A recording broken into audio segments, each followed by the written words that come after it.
High snap, play action, Nichols underneath, caught, gets away from one tackler, gets away from two tacklers, down the sidelines, one man to beat, stutter step, getting away to the end zone, number 8, Dylan Talley, touchdown, Bowie.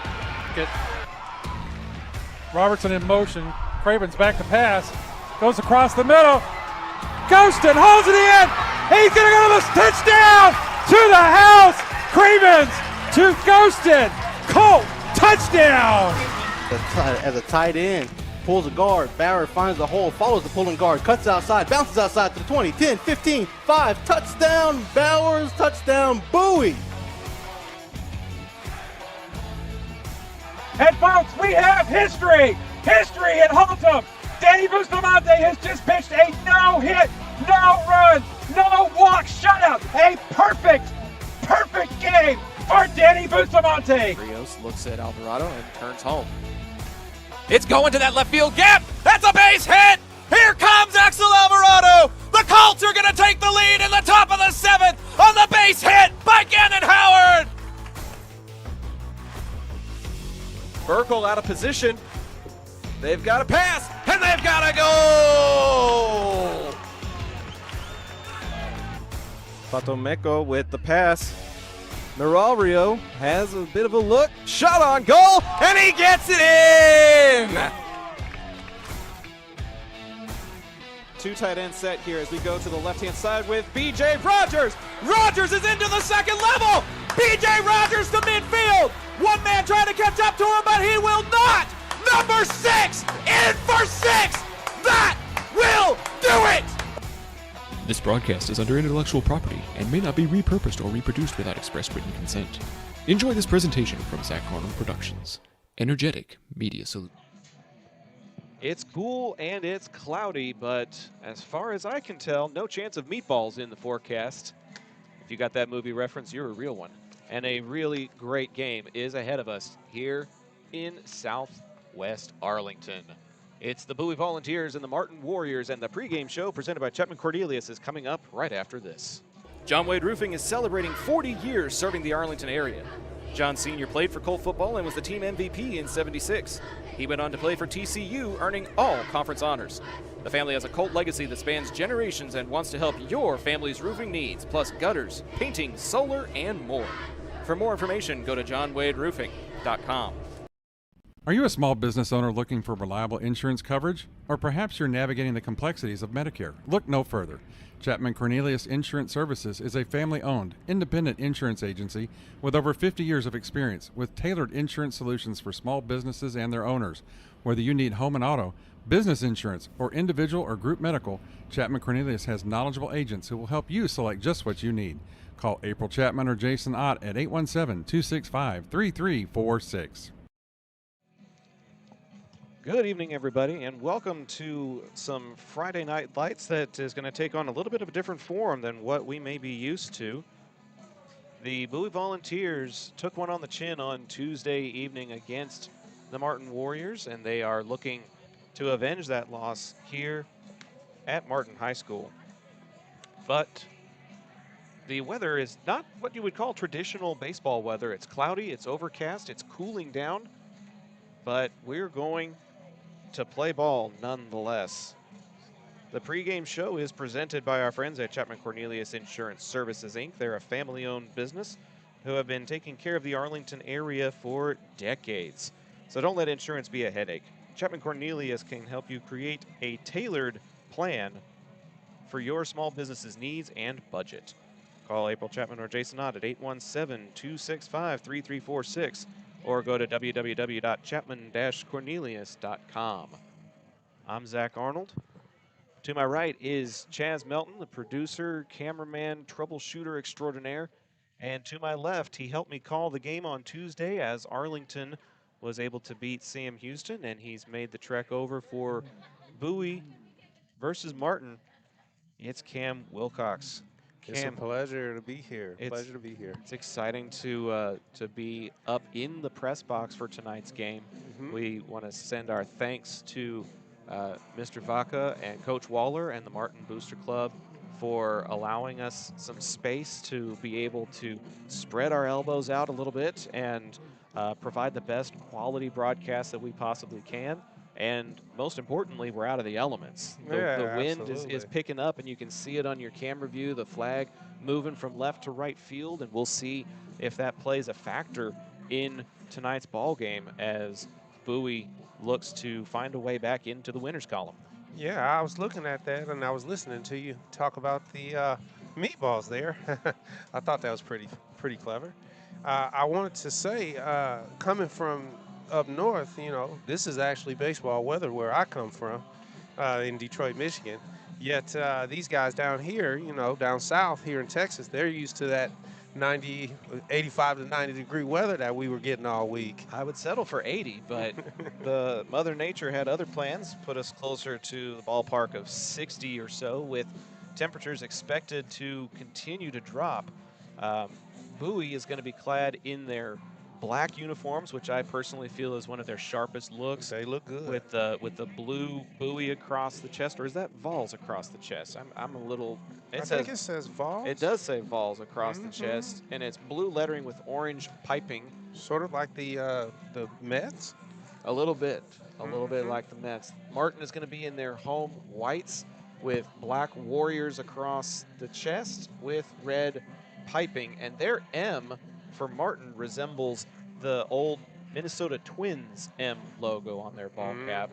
Minnesota Twins. Bowie with the BV and the cross sabers kind of looks like the Virginia Cavaliers a little bit with an added letter B. So we've got some homages and references to different clubs and different teams, but the main focus point for this ball game, Cameron, there are 3 teams sitting at the top of District 8 6A, and that's South Grand Prairie, Lamar, and Arlington High, the other team that's playing tonight on the Zap Network.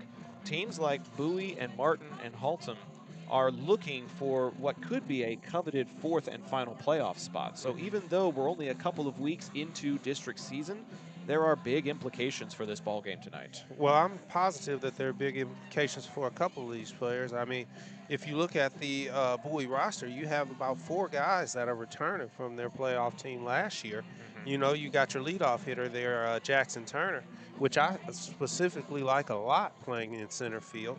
But then you also have Christian Uribe, who's a big-time hitter, and I'm sure he's looking to redeem himself for last year and step into the playoffs as an upperclassman. Then you also have Edom Forentino returning. Got him DH in a day.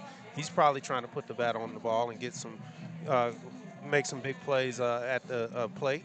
And then, of course, Andrew Vega playing that shortstop position. Gotta have a really good athlete playing that shortstop position. So, like you said, the implications of the playoffs are big for those 4 guys, especially.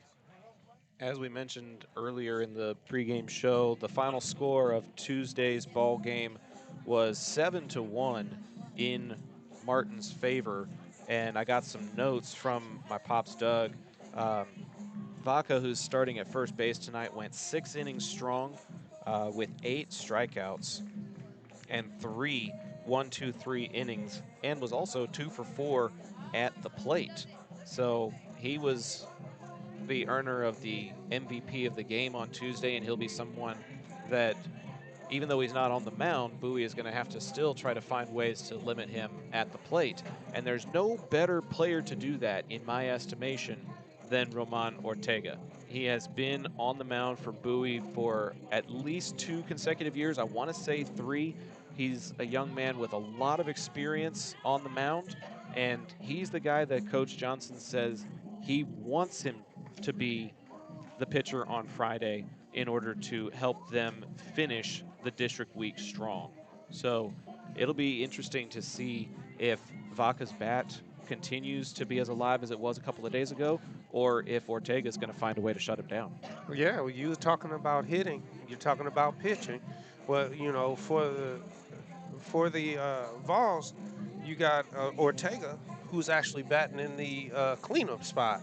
So I'm very excited to see if he's going to help himself out in that position. Help his own cause. Absolutely. That is for sure. Coaches are in their hoodies meeting with the umpires at home plate. Again, lucky for us that we don't have to be quite as bundled up as we are at other venues and other ballparks. But we're excited to be bringing you this District 8-6A action nonetheless. At the end of this season, both of these teams will be switching to a new district, and they'll be competing with teams like Granbury and Weatherford and the defending 5A state champion Aledo. So not trying to look too far ahead because everybody wants to focus on this season, wants to focus on the potential for this year's playoffs, but those are all teams that have a lot of storied baseball tradition as well. And so it's only going to get harder for teams like Martin and Bowie to make it to the postseason when you've got teams that literally won the state championship a year ago that'll be playing you year in and year out for the next couple of years. Yeah, that's a tough call. I mean, but the thing is you know, when you want to compete, you always have to be able to challenge yourself. And going into a new district and going up, per se, you want to make sure that you bring your best, or put your best foot forward in the place you are now. So, like you said, looking towards these playoffs and not necessarily looking towards next year. You want to do the best you can right now and get those wins when they're right in front of your face. There's only a few members of the Bowie faithful that have made it out over on these third base grandstands. There may be a few more in front of us that we can't see from our vantage point here, but I'm going to assume that since we don't see anybody, that they're all tuning in. Yeah, So tune in. copy that link, hit that share button, send it to your group chat. Starting lineups are being introduced here at Martin High School, soon to be named after a legendary coach in Arlington ISD and led the Warriors to countless postseason appearances, recently lost his battle with cancer. Coach Kurt Culbertson is going to have this field named after him in just a couple of short weeks. So the Diamonds at Warrior Field is about to be no more, and pretty soon we'll be getting Culbertson Field here on the broadcasts. A great way to homage a great man with a lot of influence here in AISD. Let's take a look at the starting lineup that is being introduced for these Bowie Volunteers. They will be the visitors, of course. And Jackson Turner, as you mentioned, will be in the leadoff spot, Cam. He'll be playing that center field spot. He'll be followed by second baseman number 8, Josue Martinez. Christian Uribe will play third base and bat third. And Roman Ortega batting for himself. And Item Fiorentino will be DHing for Sturgill today. Sturgill's had a couple of tough plate appearances, so they're going to put him out there in the field defensively and see if Fiorentino can be a little bit, bring a little bit of pop to the lineup. Darian Brown will bat sixth and play right field wearing number 23. He'll be followed by the catcher Raul Sanchez, batting seventh and wearing number 13. Number 2, Andrew Vega bats eighth and playing shortstop. And Isaiah Piper will play left field to round out the Bowie batting order. Bowie has 2 district wins under their belt. One of them against Grand Prairie, one of them a thrilling walk-off against Sam Houston just a week ago. And we'll be excited to see if they can pick up a third win here tonight. Thank you all so much for tuning in to this broadcast on the Zap Network. The other game for Zach Arnold Productions is also live on our YouTube channel. My pops, Doug, and my mom, Patsy, are the dynamic duo on the call as Jason Hawley lost his voice during Tuesday's broadcast, and he just can't seem to find it. Allergies affecting all of us right now. I don't know about you, but my car is coated in green dust right now. Absolutely. That pollen is really big right now. I wanted to go ahead and see about this starting lineup for the Warriors, though, so I'd like to go ahead and let them know out there that... Why don't we let them know after the national anthem? Their pitcher was just announced, and we'll do their lineup after national anthem. Okay, that's fine. We'll honor the nation's colors and take a pause for a moment here. When we come back, it's the Martin lineup, their defense, and first pitch. It is baseball time in Texas. We'll be back in a moment. If you're able to do so, please rise. Remove your hats and now honor this great nation with the national anthem.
Time to play ball in Arlington, Texas.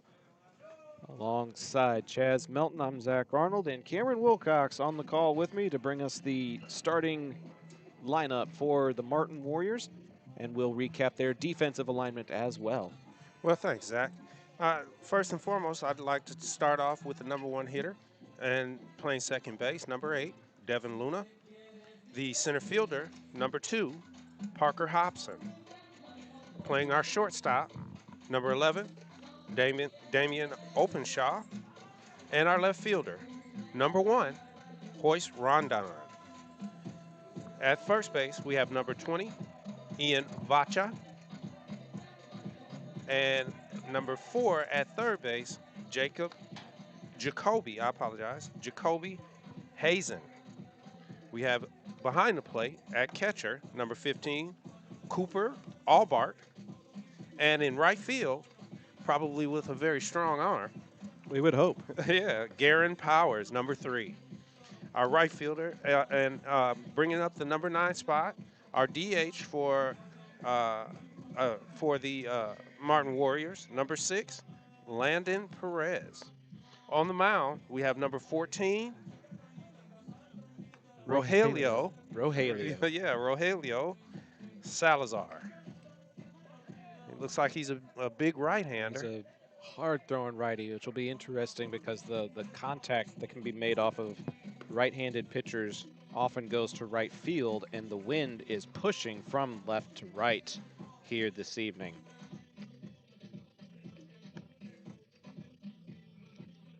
As he makes a strong throw down the second. Yeah, Albart looks like he's got a pretty big arm behind the plate there. Let's see if we get any stolen bases like we did the other day. We did have a couple for Arlington. Turner is digging into the batter's box, which means it's time for first pitch, and all first pitches are presented by Modern West. As we open up this game, open up your home to new possibilities with Modern West Windows and Doors. First pitch from Rogelio Salazar is inside, and we started at exactly 7 o'clock. Ball 1 inside to Turner, and we are underway. 2-0 is the count as that one goes a bit the opposite direction. We have a really good view of this strike zone here. Yeah, we do. And that will be a called strike to bring the count to 2-1 to Jackson Turner.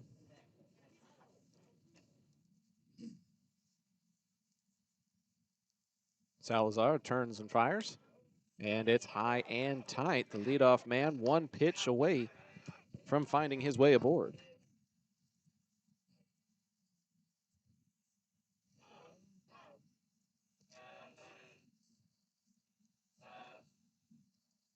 The delivery is in play right to Openshaw. He'll scoop it and fire it in time for the 6-3 putout. Jackson, he kind of tried to battle up there. He found a pitch that I think he thought he liked, and Unfortunately, he hit it right to the shortstop Vega, who made a routine ground ball look easy. Vegas starting shortstop for us, Openshaw, with that defensive grab for Martin. This is Josue Martinez. Takes a look at a curveball for a called strike one.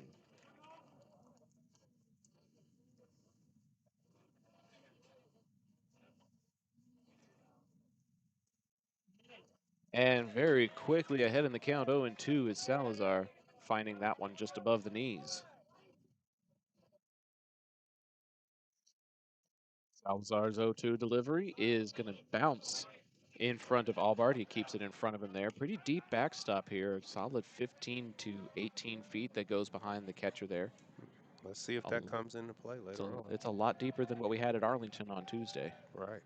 The 1-2 in play again. Chopper up the third baseline. Hazen has it, and he will throw a one-hop in time for the 5-3 put out of Josue Martinez, and there's 2 up, 2 down. Yeah, he charged that light little chopper and barehanded it and went ahead and threw it right over there with a nice little hard throw. You have to like the effort there from both of these batters, putting bat on ball and putting it in play. Unfortunately, it's being put in play right to the Martin defense. And it'll take us to Christian Uribe. And he'll take a look at ball one. Hard to miss Uribe with those bright orange cleats that he likes to play in. Yeah, he got the glove to match, too. The 1-0. Check swing. Did he go around? Oh. First base umpire says no, and it's a 2-ball count. Way to hold off. He's a big hitter up there. I'm waiting for him to connect with one and let us see exactly what that bat can do from this young man. The 2-0 is now 3-0 as that one goes below the knees. Looks like Salazar knows he's a big hitter, too. Going to pitch around him instead of to him. Yeah, right. The 3-0 delivery. And it's a 4-pitch walk to put Christian Uribe aboard. And that's kind of what he did there. He kind of he never really gave him anything, exciting to look at. And Christian took his base on balls. And I think that in the 4-hole here, Roman's going to. We'll see what he can do. I don't think I've seen him in the cleanup spot so far this season. It'll be interesting to see what he does as he takes a look at ball one to start this at-bat. Yeah, that was a nice, just seeing what he got on the outside corner there. Let's see if the umpire calls it on the outside corner like he did the other day. Vaca covering the first base bag for the Warriors as Ortega puts a pop into this one, going to the right center field gap, and it's going to drop in for a base hit. Uribe's rounding third. Ortega standing up to second, and it's an RBI double for the Volunteers. Talk about help yourself. He hit a moonshot out there to center field, about 360 yards there, and it took a one-hopper onto the fence as he cruised in for a double. Yeah, here the dimensions are 360 to the left and right. Actually, 380 to left center, 360 to right center, 310 down the right line and left line here at Martin High School. First run plated by the Volunteers here in the top of the first on the big swing by Ortega.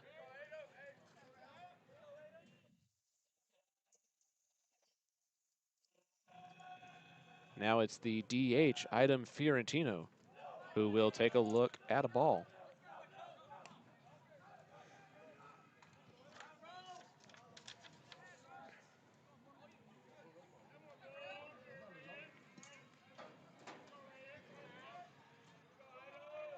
Every batter has been a righty so far for the Volunteers. That one is going to go in and out of the glove, and they're going to try for third base. Ortega is underneath the tag. That was a very close play down there at third. That's actually a courtesy runner coming in for Ortega. That is number 12, Wesley O'Neill running. O'Neill running at third base, and it's a 2-0 count to Fiorentino. That was a good throw, though. Big swing from number 14. He can't connect, and it moves the count to 2-1.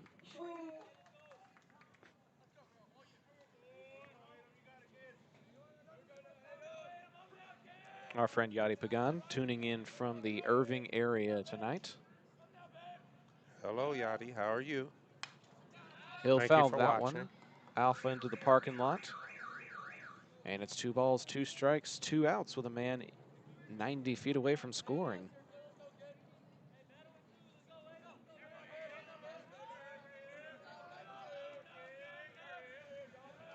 Salazar looking to get out of the inning with only 1 run allowed.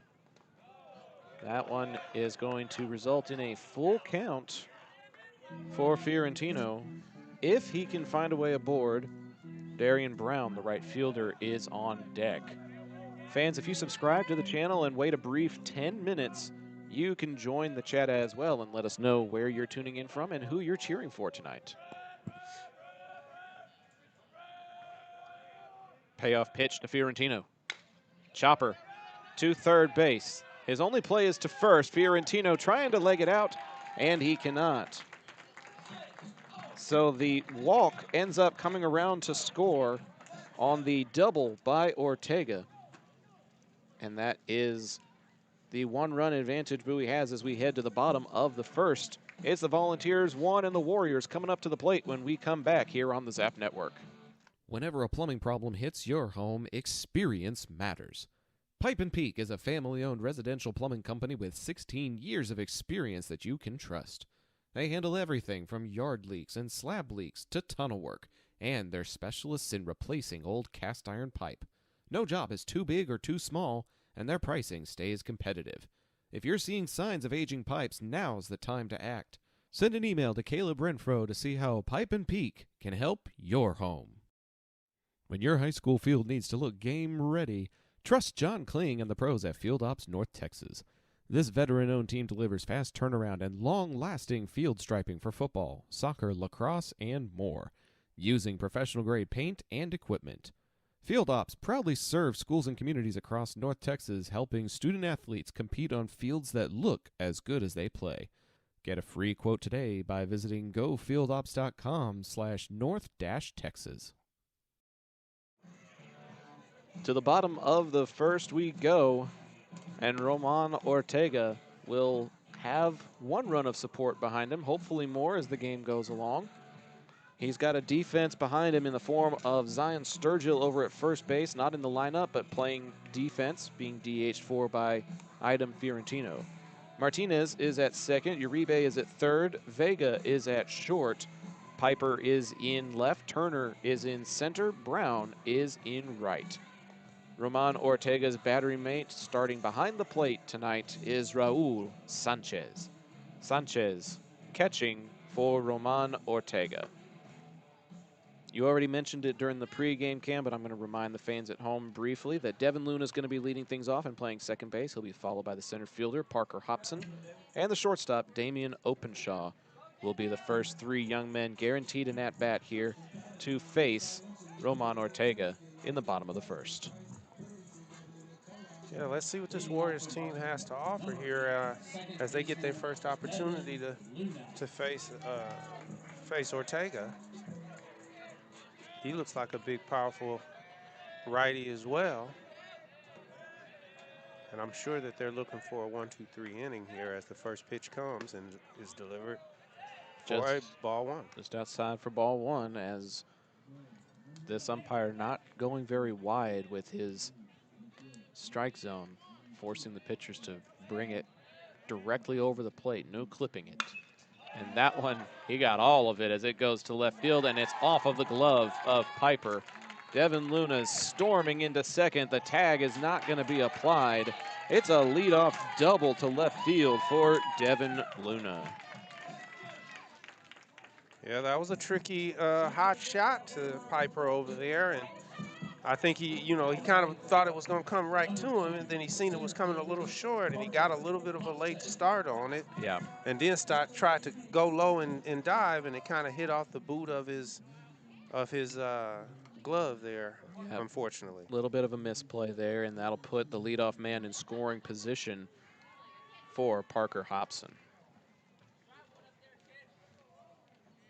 Ortega going to have to pitch out of the stretch now as the bunt is squared up for and laid down beautifully down the third baseline.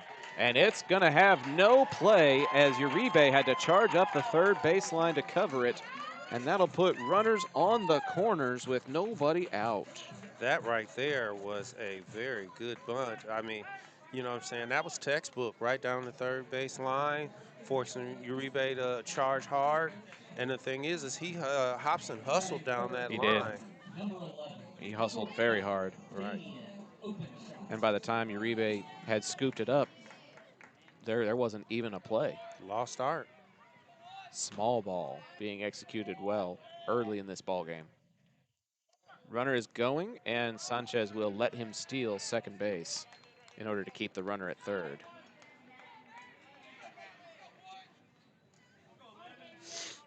So a stolen base now off of the bunt single by Parker Hobson. And it's a 1-0 count at the plate. And it's now 2-0 as Openshaw being very selective about what he's going to offer at.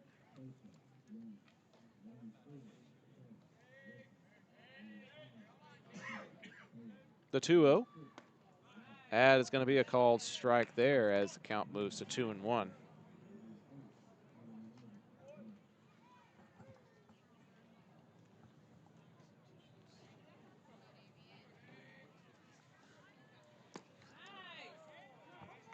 A called strike is going to be issued here to bring the count to 2-2. A strikeout here from Ortega would be a big, big boost after the last two base runners.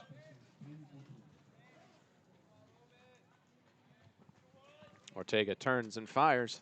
Swing and a miss. He absolutely needed that to help himself out in this inning, especially at the start of the game. That's a big boost.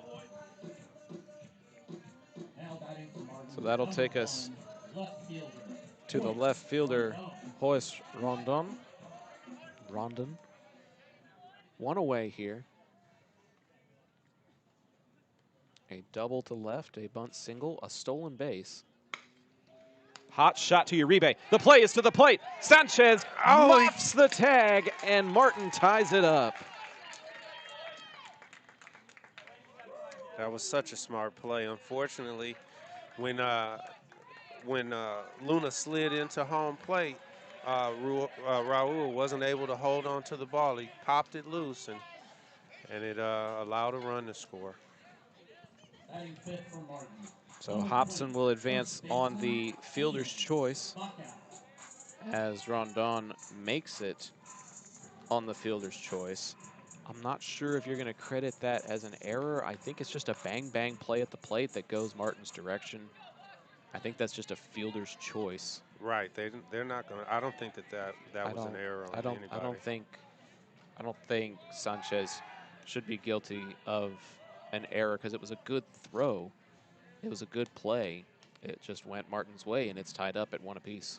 Yeah. Ian Vaca, according to Pops, went 2 for 4 on the evening on Tuesday, and it's a clever move by Sanchez. Right. As Rondon makes his way to second on a stolen base, right. He threw it to Ortega. That's a traditional. In order to see if Hobson would bite and try to come home. Yeah, that's a traditional play. Runners back at second and third now as a strike is issued here to Vaca. That'll bring the count to 1-1. That's something they say. They say you got to do it yourself sometimes. Out one's too far outside. A good job corralling that by Sanchez. Yeah, that backstop is pretty far back. That would play the run. That's a play, boy. If he can get to that, that's a play. That one's in play, headed for foul territory, and will curve out of play as the wind pushes it too far away for Darian Brown to catch up to it. That'll bring the count to 2 balls and 2 strikes. This is putting Ortega in a very good position, like I said, to help himself right here. Just focus on the man at the plate. Absolutely.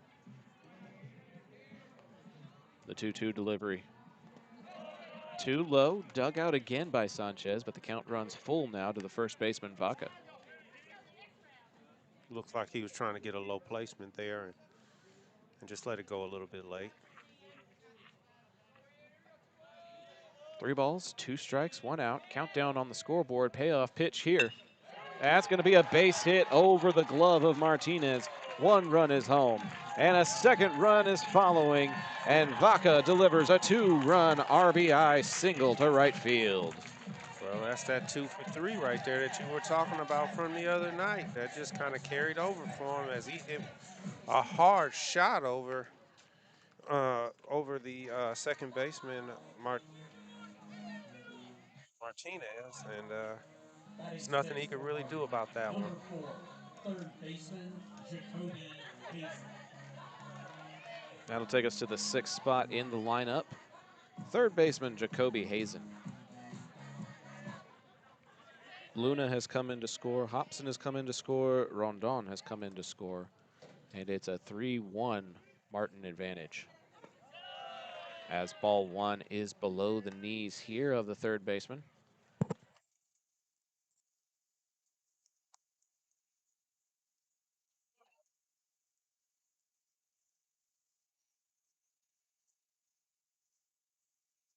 We're going to check on Vaca over at first base. Courtesy tag applied by Sturgill, but he's back in time. It's not letting, he doesn't want to let that guy get back into scoring position. That will be a strike.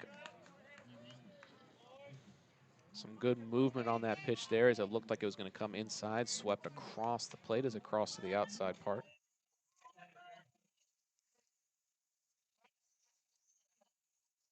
Another check down over to first, and again back in time.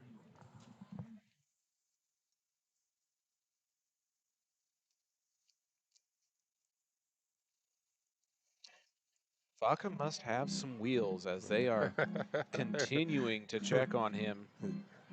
But I think you're right. I think the anxiety of runners in scoring position is something that Ortega wants to avoid at all costs. Well, he wants to maintain that. And there it goes anyway. Yeah, he wanted to maintain that double play ball. Unfortunately, the ball scooted away from Raul. And I don't think he even knew that it wasn't in his glove until somebody from the dugout told him. I think Martin yelled out run. That will advance Vaca on the wild pitch. No, pass ball. We'll give him a pass ball. That was not a wild pitch. My mistake. 2-1 at the plate. Sanchez tries to frame it and cannot. Yeah, they're not giving him that outside of the plate. He's trying to paint that outside of the plate with a couple of his pitches, and I think it's not going as he's planning it to, and unfortunately he's throwing it back over the plate. And that is ball 4 to Jacoby Hazen.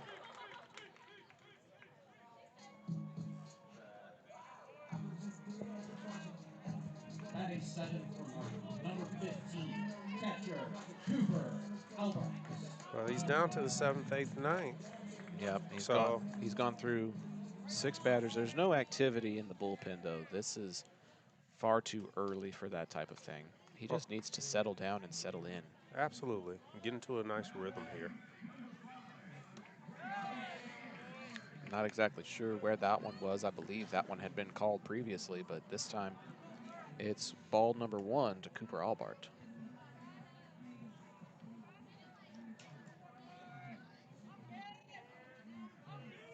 Ortega with a check of second and a delivery home, too low for ball 2.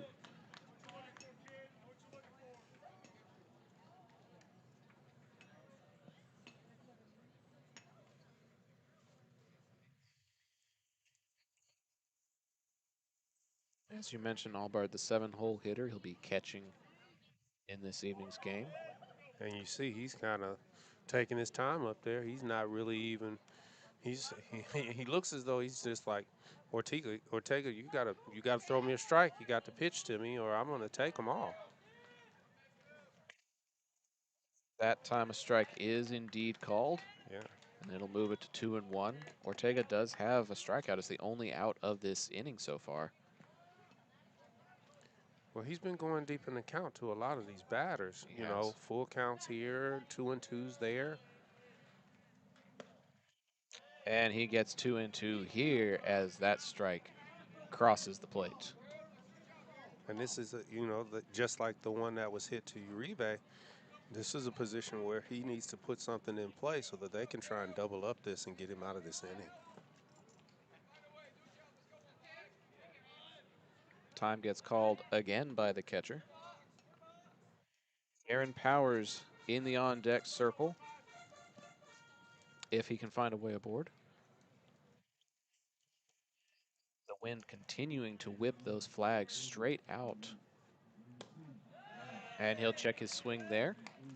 You see, he hasn't really attempted a swing since he's been in the batter's box. No, I don't think he's gone around at all. No, in and this this entire is at bat. right, and this is the time for Ortega to take advantage. Payoff pitch coming. Too far inside.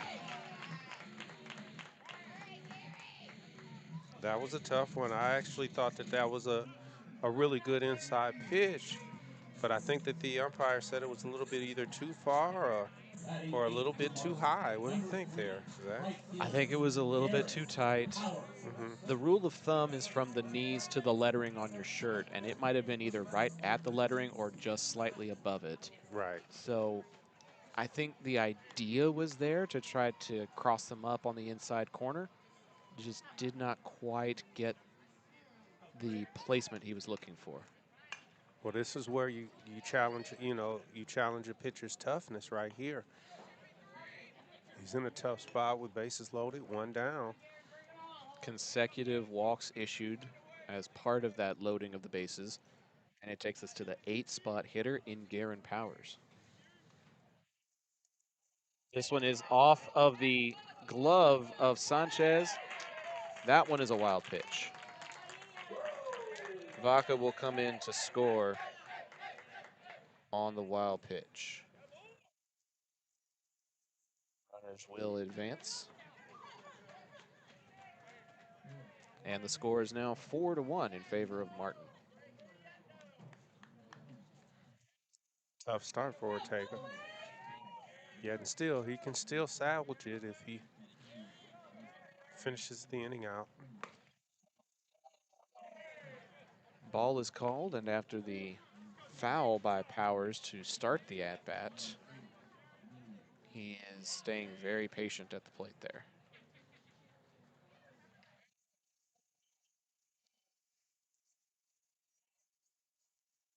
G3 is the call from the Martin first base dugout, as the right-handed hitter digs back into the batter's box. Bowie infield playing on the lip of the grass as that curveball never breaks into the upper quadrant of the zone, and it's 3-1. That's probably where it was prior, right?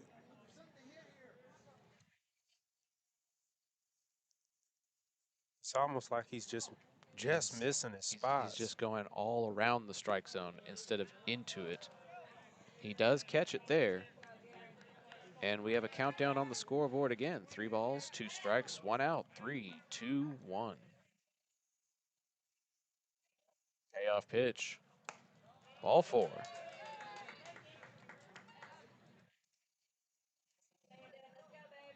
Three consecutive walks issued by Ortega. And this will be the 9th batter in the lineup. The DH, Landon Perez. It's a long inning for him, but this is where I feel as though he's going to step up now. He's going to go ahead and get this out and get himself out of this inning. He's got nowhere to put him. Ball 1, too low to the DH.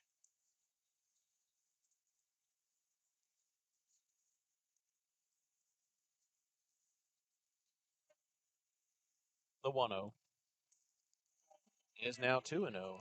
And Martin is they're not They're chasing they're nothing. daring him. Yeah, they say throw it over the plate. I I mean, dare you to throw a strike. yeah.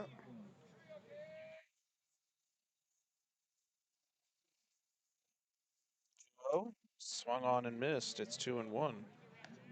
I mean, he's got to come at these batters now. He's just got to come at them. I mean, he came at them earlier, and they kind of tattooed him a little bit in those earlier batters. This one's in the air and hooking foul. 2 balls and 2 strikes now. Yeah, the problem is he hasn't figured out what this umpire's strike zone is. Right. He's going just above it, just inside of it, just low and outside of it. And when he does go right down the middle, that's, like you said, when Martin is turning on it. That's going to go right into the glove of Sturgill, and he will get a very rare double play that preserves my score sheet. I was sitting here thinking, my goodness, I actually started using a score sheet today because I've been using my shorthand all this time. Right. And I was like, oh my goodness, am I going to have to worry about my score sheet on the very first time I use it? But no. Zion Sturgill collects the line out to 3 and taps up for a double play, and that'll end the inning. To the second we go. It is now 4-1 Martin here at Warrior Field. Back after this here on Zap. John Wade Roofing has been serving the Arlington area since 1982, but the Wade legacy runs much deeper in the city of Arlington. A pioneer family that has had roots going back decades, John Wade and Company saw relatives attend the Cooper Street Arlington High campus and has had members play in Colt athletics for decades, and they're looking forward to serving this community for decades to come. Find out more at johnwaderoofing.com. Navigating Medicare options isn't easy. Hi, I'm Patsy Arnold, and when the time came to navigate my options, I went to Chapman Cornelius. They helped me find the best plan for my needs, quoted me life insurance options, and guided me in making my decisions every step of the way. They want to do the same for you, so give them a call at 817-265-3346 or visit chapman-cornelius.com. The second inning of these ball games is presented by our friends over at Pipe and Peak. Call Caleb Renfro if you need cast iron replacement specialists at 817-807-7069. Serving Arlington for over 16 years. All right, going into the second inning, Zach, it looks like we've got a little bit more volunteer faithful here as Darian Brown is coming up to bat, leading off. And in the on-deck circle, we have Raul Sanchez.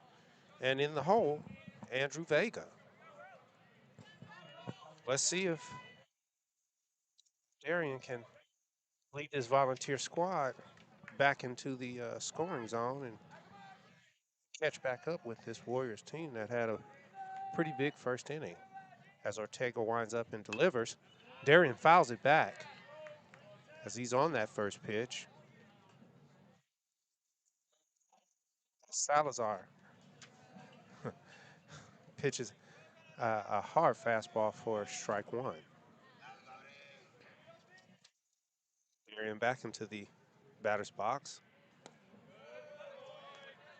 Taking ball one. So the count here 1-1 to the leadoff left-hander. I believe that's the first lefty we've seen in Bowie's lineup so far tonight. I think it would be as well. Here's the pitch. Swung on and missed for strike two. And that's something I have seen from Darian Brown all season is he's got a big swing, but there are times where he has issues connecting on those big swings. Yeah, maybe he's pulling his head and his eyes a little bit as he hits this one towards us. maybe you heard what we said here. Maybe. Don't worry, I'm going to straighten it out for you as he looks like he's choking up a little bit with a 1-2 count as he steps in for the fourth pitch of this at-bat.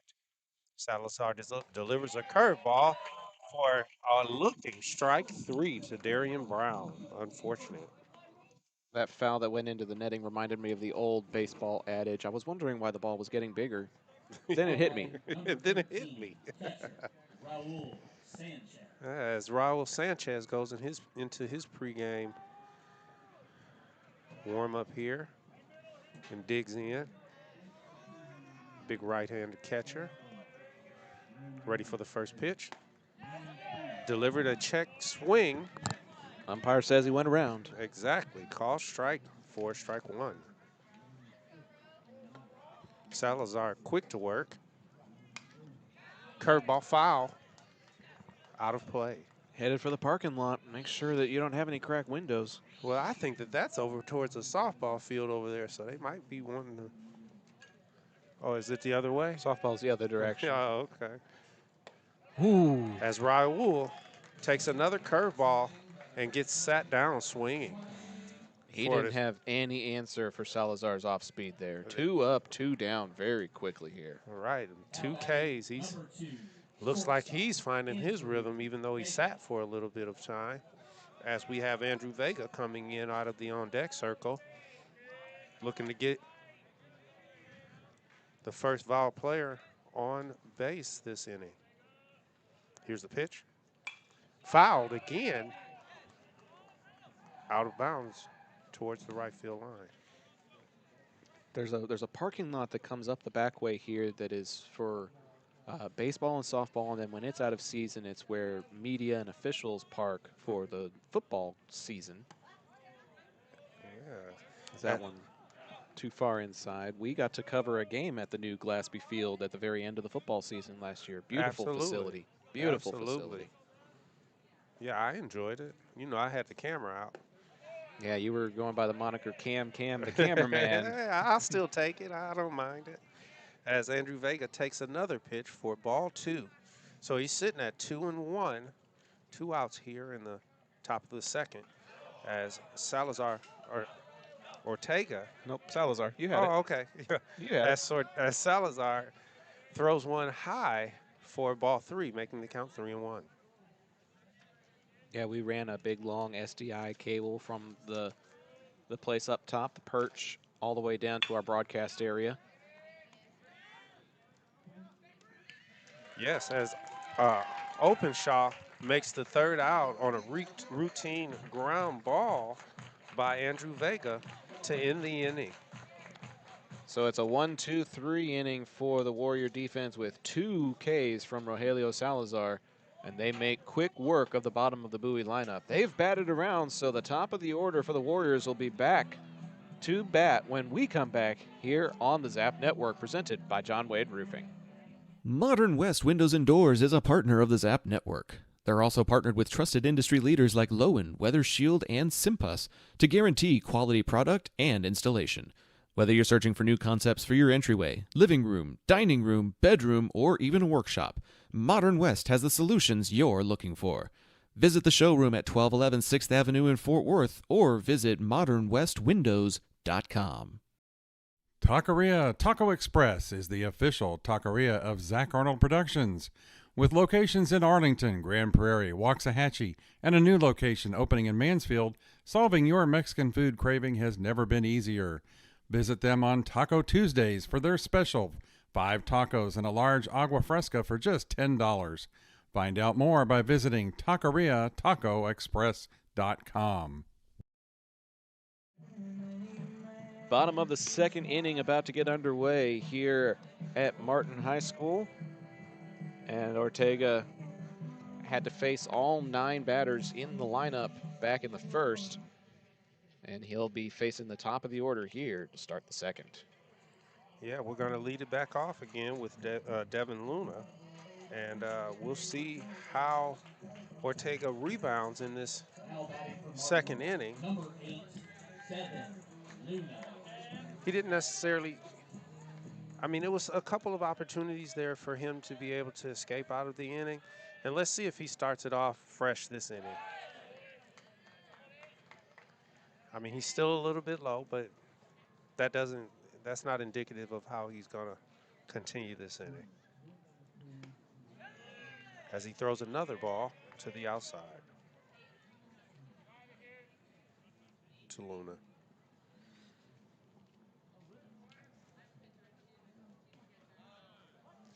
And that's the thing. He actually was in the same sort of situation with Luna in the last He was. at bat, and Luna hit one hard. Let's see if he can see. Oh, As Uribe that's lets very one rare. scoot through his legs. That's very rare. That's an E5 though. Exactly, and I know Ortega is just kind of, when it rains it pours kind of thing. Well, that's what's unfortunate is there was a play at the plate where they could have made the tag and it just bobbled in and out of Sanchez's glove. Right. There was that bang play out in left field in the last inning where if Piper is able to make that catch, then the runner is negated. So it's a game of inches sometimes, baseball. As Ortega throws over to first, just to check the runner. Tag is made, but he's safe. He's back in plenty of time. Plenty of time. As he checks him again. He got a little too far away there. That was a little bit closer. That was a little bit closer. Got to be careful with that young man. He's got a good move over to first. And you know Stargell's pretty good on defense and putting that tag on him. As the ball is fouled hard over our heads here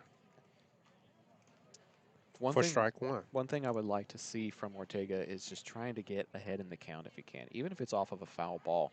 Just get ahead like this, 0-1, get ahead 0-2, 1-2, so that you have a little bit more flexibility to work with. Absolutely. And that's what he's doing. He's making sure he's checking that runner. He wants to make sure he maintains that double play ball.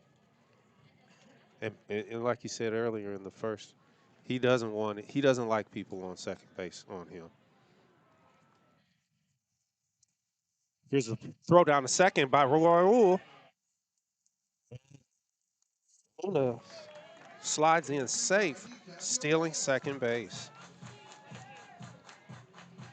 That was actually a really good throw. It was a good throw. It was a really good throw. He had a good pop time on that. Was able to get up real quick and send it down. I think it might have been just a little bit wide of the bag, and the shortstop Vega had to kind of sweep his arm over to try to apply the tag. If it's maybe a foot or two closer to the second base bag, there's just that much more wiggle room to try to catch it and apply the tag. And see, that's what they were trying to prevent. As they get him. They get him. Yeah, as Andrew Vega kind of double pumps the routine ground ball up the middle, he did fortunately throw out the center fielder, Parker Hobson, for the first out of the inning as Luna advances over on the fielder's choice to third. Yep. And that's why that stolen base was so important. It was very big. It's a hit. As the play is made out in right field by Powers, as though Luna, a diving play out there by Powers, unfortunately, by Brown, by Darian Brown. Let's have just one on top of the other, maybe. Yeah. So that we're only focusing on one set of lineups and one set of defense at a time, because we've had that a couple of times now. I apologize. Brown out there in right field making the big grab, but the runner does tag on the flyout, and Luna comes in to score.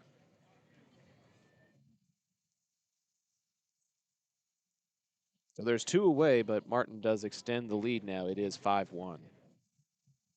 As we have Hoist Rondon coming up in the cleanup position.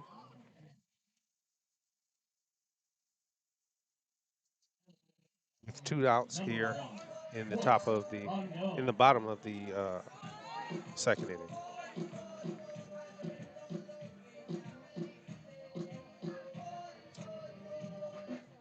Looks like Coach Johnson might have been making an appeal there, saying that the runner Luna didn't tag up at the appropriate time, but the appeal is deleted.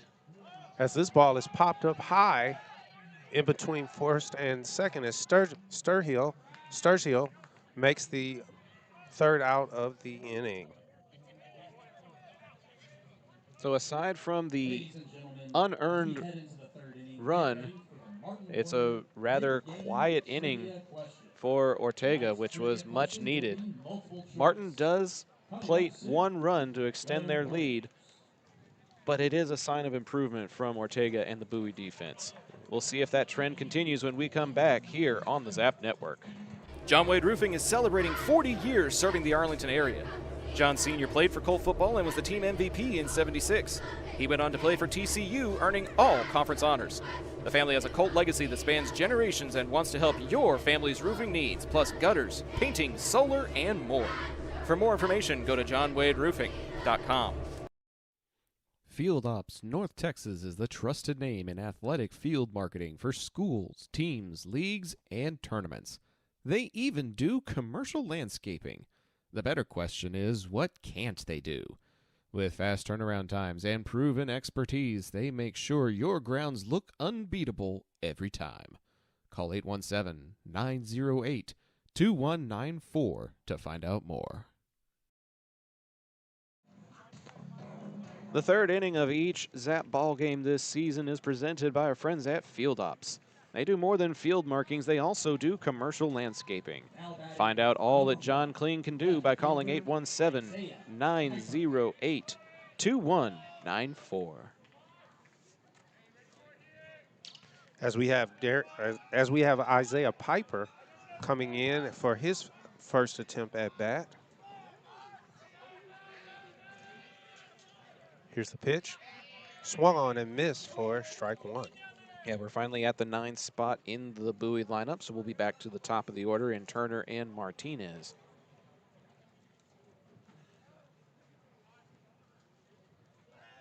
This is where they need to get something started right here. I agree. Productivity in the lineup needs to be up and down the lineup. Mm-hmm. It can't be top heavy if you want to be a successful team. Right. And I've seen if he gets the bat on ball, he usually runs it out, as that pitch is a curveball called in for a strike. Strike two. Called a strike, okay. Yeah, I mean, he hadn't called it all game, but here it is. As the next pitch is a high fastball called ball two, bringing the count to 2-2. Like I was saying, if he gets bat on ball, he's a speedster, so he runs up that line pretty quickly. As he takes another ball, bringing it to a full count for our first batter of the inning. It's a quality at-bat for the young man. This is exactly what you want out of your 9-hole hitter. Mm-hmm. Work the count, be competitive, give yourself an opportunity to get on base. Right, you want to challenge this guy and make him, get him up in a pitch count, kind of try and tire him out. Make sure he's going, making sure you're challenging him. As that ball is fouled to the backstop, protecting the plate as well. He's definitely looking for something to hit, but then, of course, they'll take that base runner. You have to be patient. Mm-hmm. You have to be patient. Here's the payoff. Hit hard to Powers in right field, and the routine fly ball is made, or the catch is made for the first out of the inning. The wind is kind of swirling things out there a little bit, so it could have played some chaos, but a good job there by Powers to corral that one and send us back to the top of the order. Well, Isaiah, he looked like he saw something, and he spoke to Jackson, who's going into the batter's box right now. So let's see if they're learning a little bit of something against this pitcher here, against Salazar. As Jackson takes ball one and hits one high towards the first base line. It's still in play, and it drifts out of bounds. You see, I think if the wind was not as strong as it currently is, it might have been a playable. It would have been playable for the first baseman, Vaca, but as it stands, it will go just behind that first base dugout that the Warriors occupy, and it's a harmless strike. Yeah, bringing the count to 1-1. One down here as Jackson Turner looks to put the ball in play. As he takes a low ball. Good patience by the young man. He's not going to offer it anything that he doesn't think is within his wheelhouse. I mean, that's the sign of that's a sign of a good leadoff hitter. As he hits one hard to second base, Martinez with the play. Apologize, Luna with the play. Second out of the inning. So that's a 4-3 put out. And it'll take us to the batter, Martinez. Josue Martinez.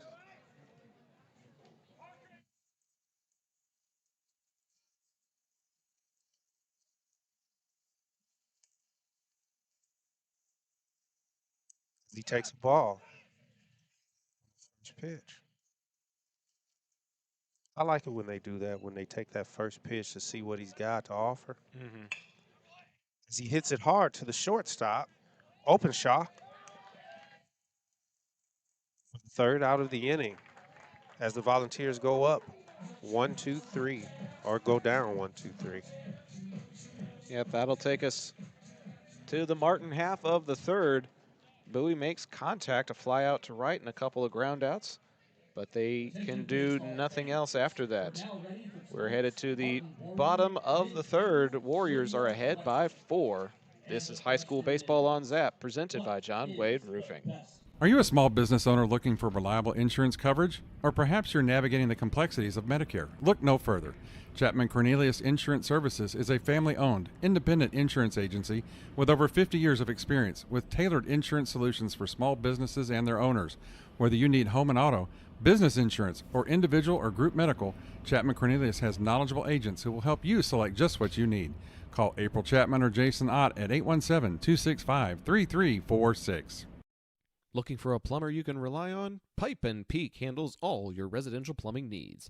From tunneling and slab bleaks to camera inspection and sewer repair, and even cast iron replacement. They offer competitive pricing and now offer financing to make repairs easier to manage. Family owned and trusted for over 16 years, they treat every home like their own. Call 817-807-7069 to get your free quote and get your plumbing handled right. Bottom of the third, getting ready to get underway here. Ortega back out for another inning of work after the Warriors batted around in the first inning. They only sent 4 batters to the plate. Unfortunately, the one who reached ended up coming around to score, and that is providing that extra run that is on the scoreboard, 5-1 in favor of Martin. Well, as we go into this bottom of the third here, we're going back around to Ian Vaca, who had a couple of RBIs last inning to help out the cause.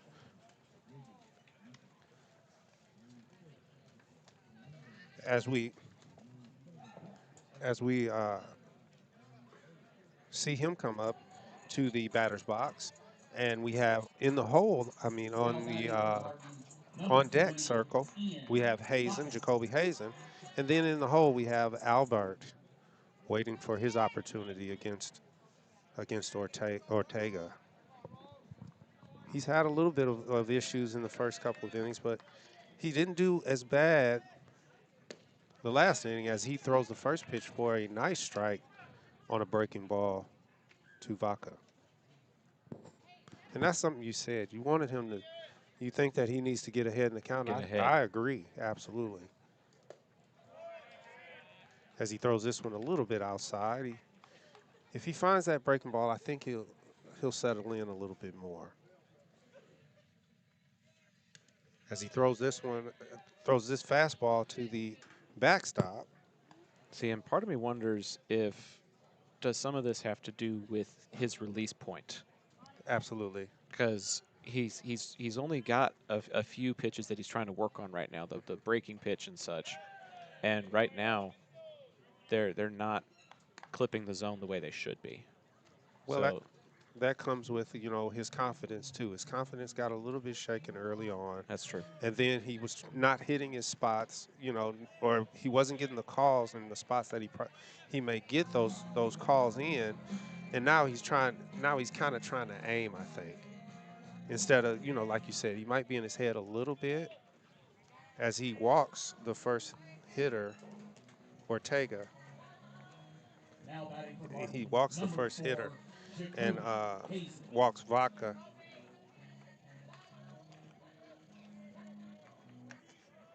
And moves on to the next hitter, Jacoby Hazen. As there's a pass ball, as Vaca moves over to second on the pass ball. So he was on a base on ball, and there was a slight pitch to the outside that Raul Sanchez couldn't corral.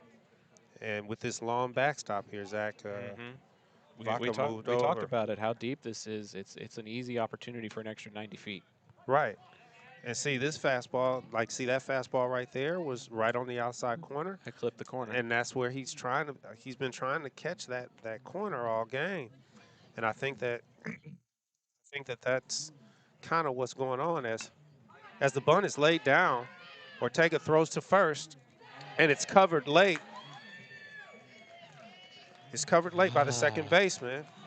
Yeah, Sturgill was coming up the baseline. Second baseman Martinez was trying to cover, and everybody is safe. And Hazen was scooting up that line as it moves Vaca over to third, and Albert comes up into the batter's box where he was walked his first at bat. So now we have men on the corners for Ortega, and he's looking like he's getting a little bit discouraged out there. He needs a scoreless inning. He hasn't had a scoreless inning yet. As he fakes to third and throws over to first.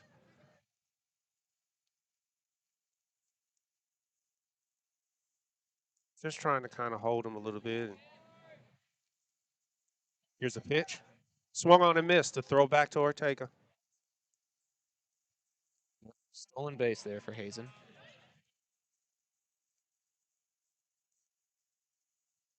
And they are doing very well at either manufacturing or moving the runners over. They've laid down 2 bunts, and those 2 bunts were actually really good bunts. They were. It's almost as if they were working on it as Ortega is helping himself getting ahead in the count where where Albert has swung and missed on 2 breaking balls. Fundamentals are very important, and to see 2 bunts laid down at the exact position they need to be in the infield shows that is absolutely something that this Warriors team works on.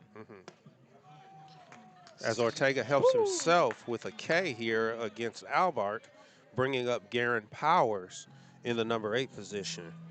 And this is where he needs to do that. At the end of this lineup, he needs to go ahead and get his confidence back and throw hard. Just reach back and throw hard. Get out of the inning. I agree. He doesn't need to worry about, second base or third base, or worry about what's in front of you right now. Here's the pitch. A butt laid down the first baseline. Foul. Sturgill wasn't on the baseline, and they were trying to get a run. They're trying to get, like you said, they're trying to score at least one. Trying to manufacture something there. Absolutely. Manufacture runs. He gets a little bit of confidence. Let's bunt it down the first base line. Why not? As Sturgill moves up to the grass now. As this one sails a little bit outside where he's trying to clip that outside corner with that fastball. Call for a ball. Bringing the count to 1-1. Here's the bunt over his head. Ooh. Thrown over his head. Powers is lucky that he's a little shorter in stature, and able to squat underneath that. Yeah, he said he didn't want to take that shot. First base is open. I take a walk. I don't need to be hit. But it's fine. No harm, no foul for Ortega, bringing the count to 2-1. Here's the pitch. Fake bunt again. Pulled back for a strike. bringing the count to 2-2. Yeah, I don't think Powers was in a good position to make the contact he was looking for, but a good job by Ortega actually putting it across the plate anyways. Yeah, low and away, actually. And that's, you know, kind of what you want to do.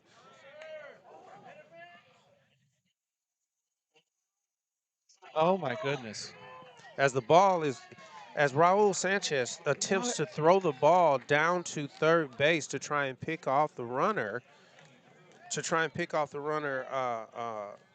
Vaca, it hits Garen Powers as he strikes out and he stands there, and the ball caroms over towards the Martin dugout, and they call for interference. Raul looks at the umpire to call for interference. He did not get it, and that ends up bringing in a run. Vaca in for the score. Vaca comes in. That is a very... That was a tough call of events there, turn of events.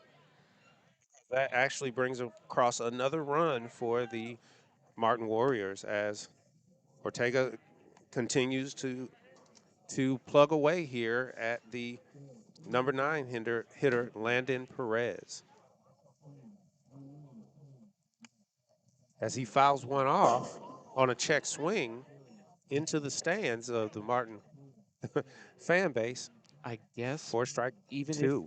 even if you strike out, you're still permitted that opportunity to stand in the batter's box. Because I'm still baffled by that play and how it turned out. That should have been. He should have made an attempt to move, right? I don't think in all my years of doing this broadcasting have I ever seen a play like that. It hit him right in his helmet too.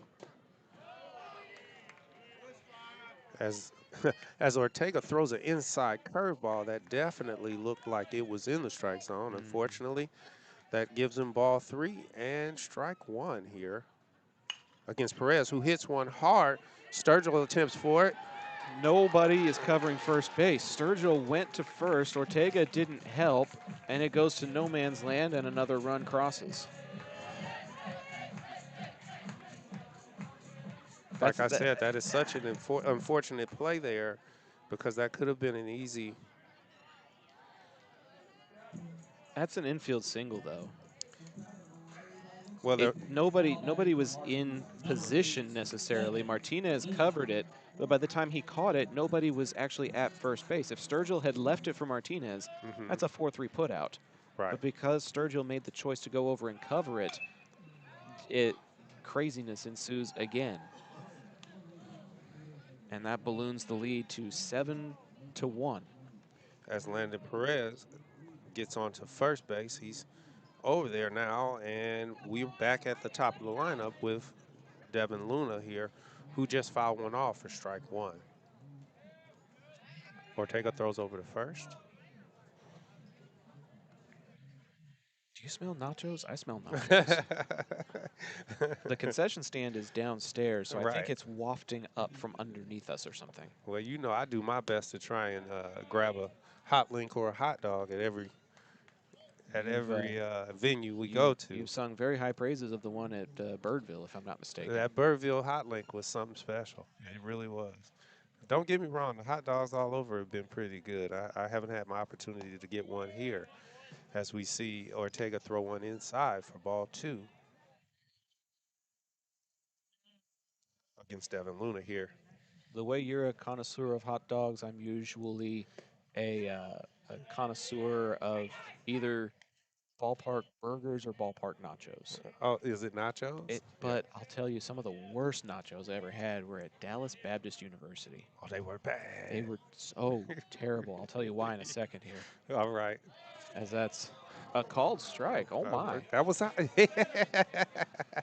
bringing the count full. My. Yeah, 2 down here in the 2 down here in the bottom of the 3rd, as Ortega looks to end this inning on this pitch.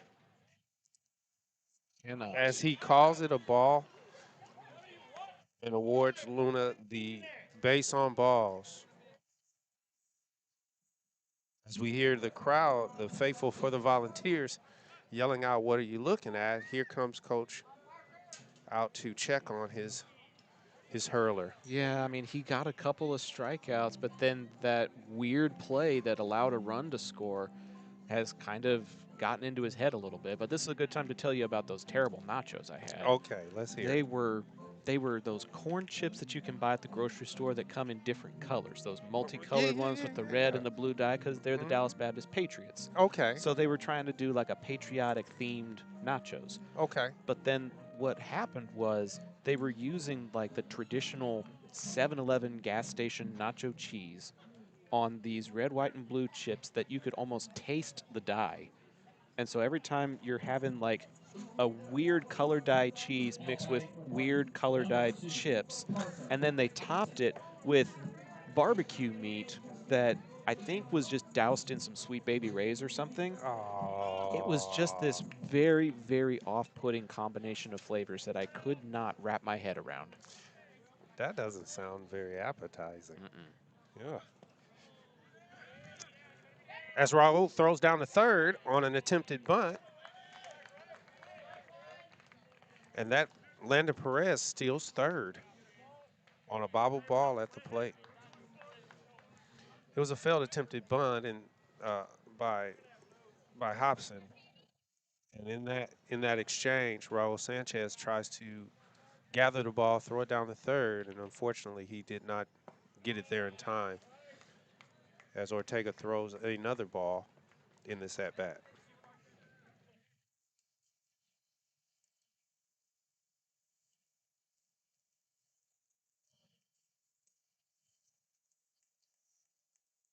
That's a much-needed strike call. That was a much-needed strike call for Ortega, bringing the count to 2-1 with a man on second and third, 2 outs here as he attempts to get out of this inning against this batter as Yes, he calls sir. that one a strike. Yes, sir. 2-2.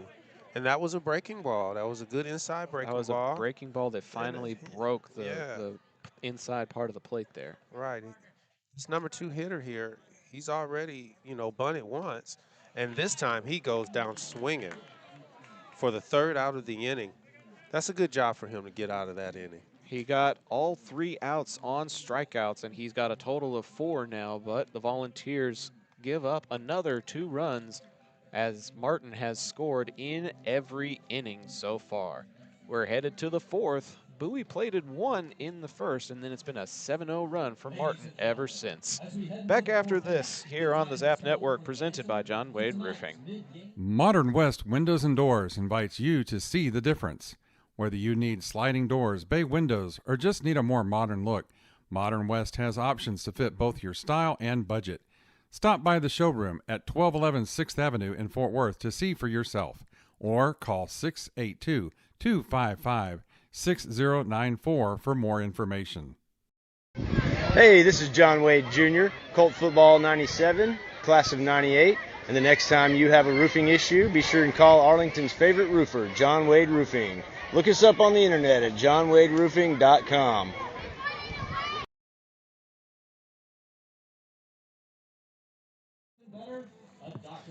The 4th inning is presented by our friends at Trinity Logistic Services. Don't let hauling be a hassle. Trinity has dumpsters that can fit any size project, and they drop off and pick up so you can focus on cleaning up a win for your home or business. Call Chet Soto at 817-693-1302 for more information.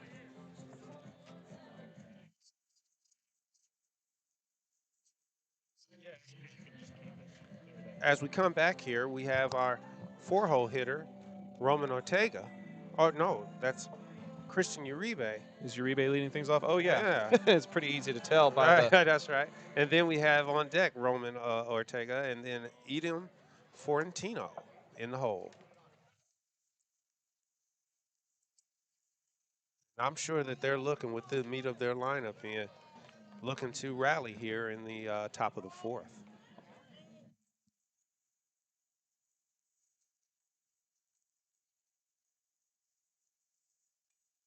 As it's hit hard down the right field line, all the way to the fence. As Uribe rounds first, he's gonna stroll into second base for a hard hit double to lead off this inning. Big piece of contact there, and like you said, much needed, and it went, I want to say probably 320, 330 feet, and this is the best opportunities Bowie has had since the first inning. As our pitcher comes up for the Vols in the cleanup spot where he hit a hard one down the gap, or the right field gap, right center gap. He's looking to repeat that, I'm sure, and help out his cause as he takes the first pitch for a strike. He didn't agree. It looked like he didn't agree. Didn't care for that call. He said, I'm not getting that call. How That's you what gonna I was. call that That's against probably me? what I was thinking. Yeah, it was a curveball on the inside of the plate there. That broke. As he's ready for the delivery here.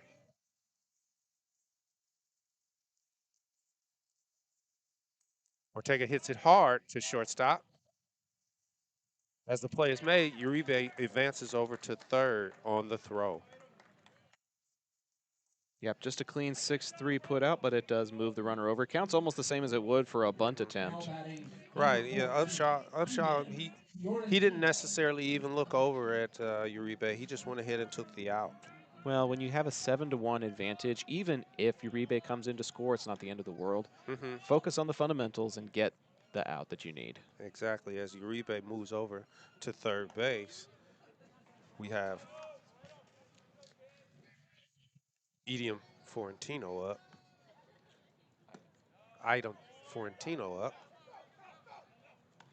Our DH of the day. He's looking to get an RBI here in this position as he takes ball one. Salazar delivers high for ball two. Taps his chest a little bit there, saying that's my bad. Didn't quite place it where he wanted to. And that happens. Right, but I feel like, like you said before, he's got a base open. He's the fifth hitter. He's not going to throw him anything that's perfect anyway. So as he throws one low to the outside, making the count 3-0. But if I'm Item, I'm putting the bat on the shoulder right here. Because even if he sends something right over the middle, you still move into a hitter's count. And if he doesn't send it over the middle, then you put runners on the corners with one out, which is strategically something you definitely want. It looks like he's kind of doing that as he takes the pitch, as he takes the walk as well. So now we have runners on the corners for our next hitter, Darian Brown, who made a spectacular play out in the outfield. He did. Made a great catch. And it looks like Coach Waller is coming out just to have a conversation. I don't think he's... Is this Waller? This is Coach Waller, man himself. This is the tightest situation that they have been in all ball game. However, probably not as tight or as tense as some other ball games they've played this season, because a 7-1 ball game is still very much in your favor. So just talking about what the defensive alignment needs to look like, maybe try to focus on getting the double play so that you eliminate the base runner at third. There's a lot of learning experiences, learning moments that can be factored into a runners on the corners with one out situation. Right. Well, I've seen Florentino on the base paths before, and I think that he's got a little bit of speed there. So they need to make sure that they're checking that runner, because he will go. He will definitely go. As we get our left-hander of the day. And there's Florentino down to second with no throw. Not worth it. No, not worth it at all. Like you said, they've got a pretty big lead here. So, why give up a run? It's not worth the error. It's not worth all of the potential downside that there would be. Hit one again. I got it. Towards us here in the booth. And he did. He battled at his last at bat as well, bringing the count to 1-1. Yeah, I think he worked the count full and then was unfortunately caught looking for strike 3. Right. He hits one hard to first base. First baseman tags for the second out of the inning, and he's able to hold the runners. That would be Vaca is able to hold the runners on for no score. So now we still have players at base runners at second and third as Raul Sanchez comes up to try and make up for his last at bat and attain some RBIs here. One swing of the bat can probably play both of them. Right, and put the Volunteers back into this game. Here's the pitch.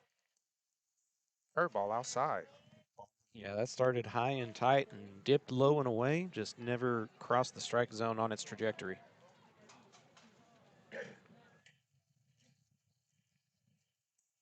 Oh, he checked his swing and went around. He thought about it and then tried to hold up. No good. Well, that happens sometimes when you get fooled on a pitch. You're thinking it's one thing, and then the thing is it doesn't do what you think it's going to do. And as he takes another one, call ball. Bringing the count to 2-1. These are spots that, as a hitter, you look for. Like when I played, I really liked to be in these positions where I had ducks on the pond. As Rob fouls this one back to the backstop for strike 2. It looks like something's going on with his hand. I think maybe, how sometimes when you make awkward contact and it kind of a shock in the back. Rattles all the way up your arm. He still look like he's a hitter up there, and he's ready to go. He takes time.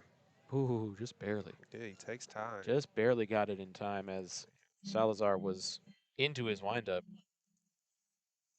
Deuces are very wild here. 2 balls, 2 strikes, 2 outs, and 2 men aboard. Deuces wild. Here's the pitch. Strikes him out looking again. Oh, my goodness.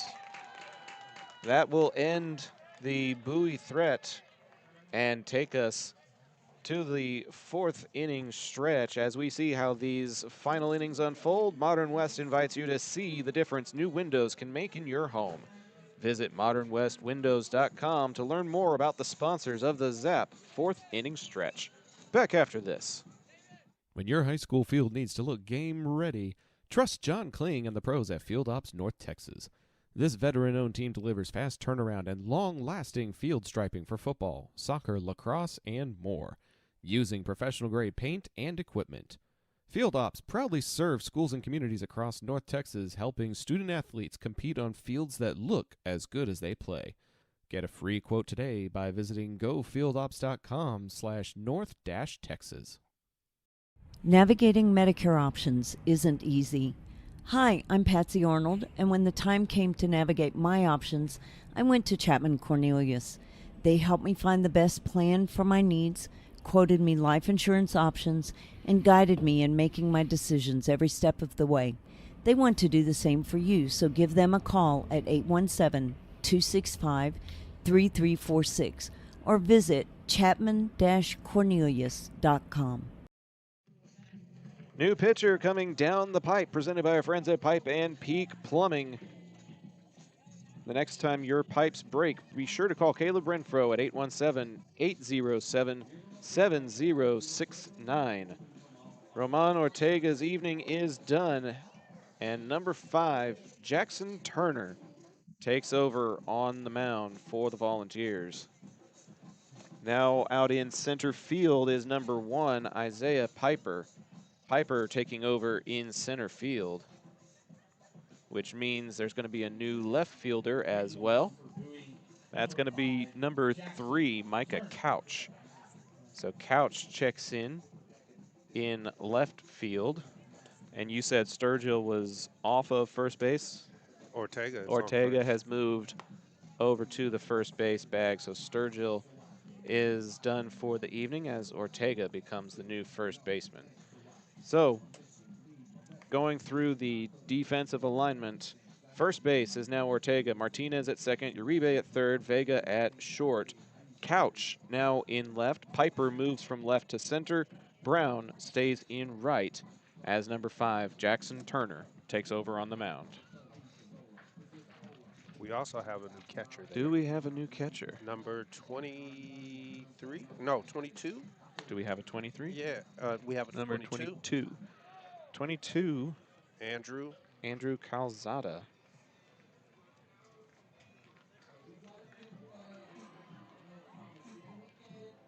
Sometimes Got to make a change. Sometimes they'll bring somebody in to just help with the warm-up pitches and then bring the catcher back in with his full gear.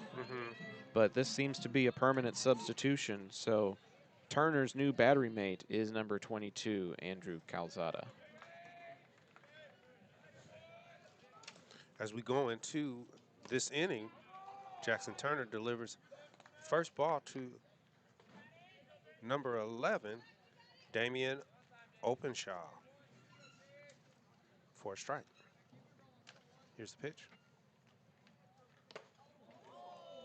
Oh, that one went off of the umpire. Yeah, that did. On a check swing. Yeah, we're gonna call the phony timeout in order for the umpire to catch his breath a little bit. Yeah. Across town, Arlington is ahead on Sam Houston by a score of 7-1 in the 6th inning. You and I were on the call for the Tuesday game as they ended up run ruling the Texans 10-0.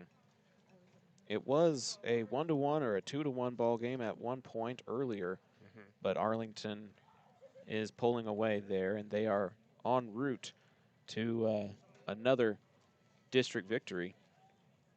As the trainer comes out to check on the on the blue here. You can't be too careful. You say, I'm good, I'm good. Cannot be too careful. Tough out there. Got to check them for concussion protocol. Yeah, tough out there as Upshaw takes the batter's box for the play to continue as he hits one hard to center field as Piper goes back and makes the catch.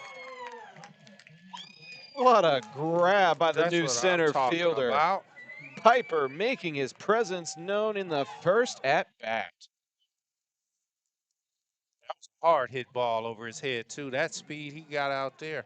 It twisted him around a little bit, but he got his mitt on that ball and made a spectacular catch out there. We've had 2 plays by the outfielders out here. We had Damian Brown, and then Darian Brown, and then now Isaiah Piper trying to keep these guys in it defensively.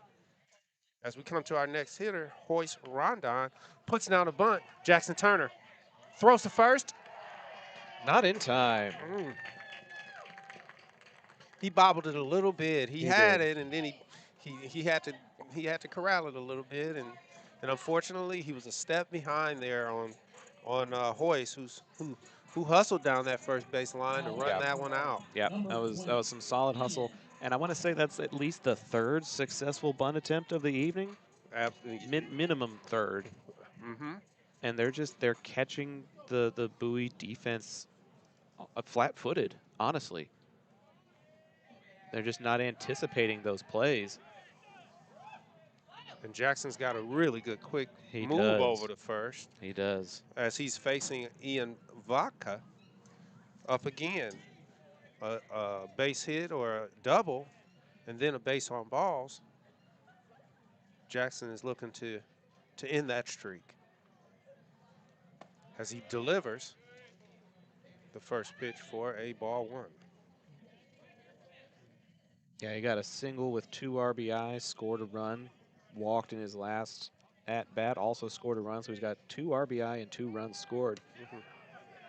And they got him over at first. I told you, Jackson's got that quick move over to first. Wow. Yeah, you want to run out the bunt, but unfortunately, Jackson seen him over there, and he was kind of leaning towards second, was Rondon, and picked him off first for the first out of the inning.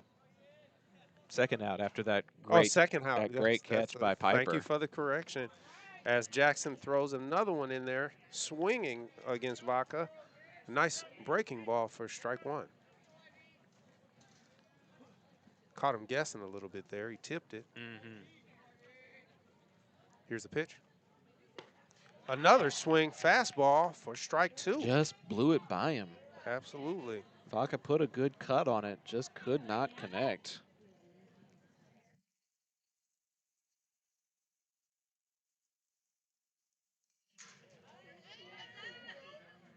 Fouled out a play there. Bringing the count to 1-2. And this is what you were looking for before, a pitcher's count here. Mm-hmm. And if he throws him something to hit, that's going to be, oh, it's a hot shot to the second baseman. Martinez. Who makes the play easily for the third out of the inning. And that is a One, two. It's technically a 1-2-3 inning. They got Horde on the bunt, but then got him cut off at first base. And Bowie gets a clean inning, and the first goose egg of the game was on the scoreboard for the Warriors. Might be too little too late, though, as we are in a 7-1 score going into the 5th inning. This is High School Baseball on Zap, presented by John Wade Roofing. Modern West Windows and Doors is a partner of the Zap Network. They're also partnered with trusted industry leaders like Lowen, Weather Shield, and Simpus to guarantee quality product and installation. Whether you're searching for new concepts for your entryway, living room, dining room, bedroom, or even a workshop, Modern West has the solutions you're looking for.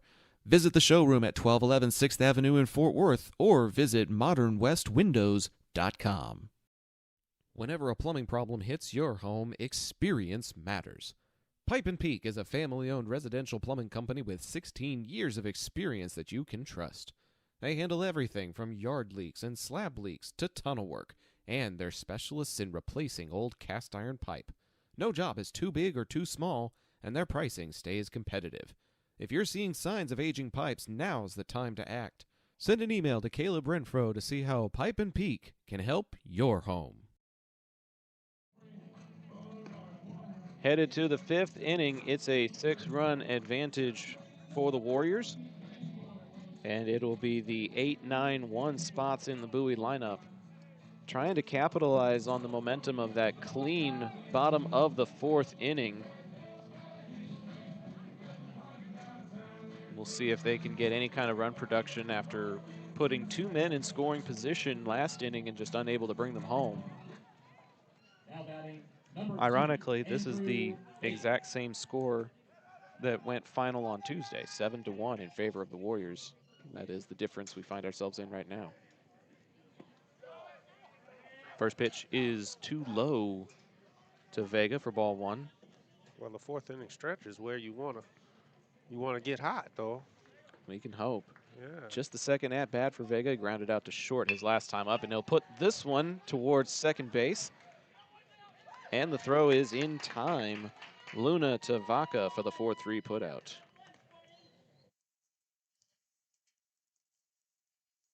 It looked like it was headed for shallow center field, but Luna was able to cover the ground that was needed. And Isaiah Piper, the new center fielder, staying in his spot in the lineup, flew out to right field in his last plate appearance. Yeah, he got under it a little bit. I mean, if he straightens that out, that's a double for him. Like I said, if he connects, he's gonna make it. That one almost connected with his head because he has to squat down to take a look at a ball. Yeah, we've seen a couple of those pitches today. Yadi Pagan finally found his way back around to the chat. Just had one word: yikes. Don't blame you, buddy. This one's in play, hooking foul. First baseman Vaca giving chase and just out of his reach.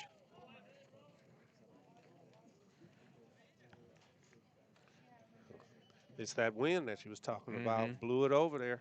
It is. And blew it right on into the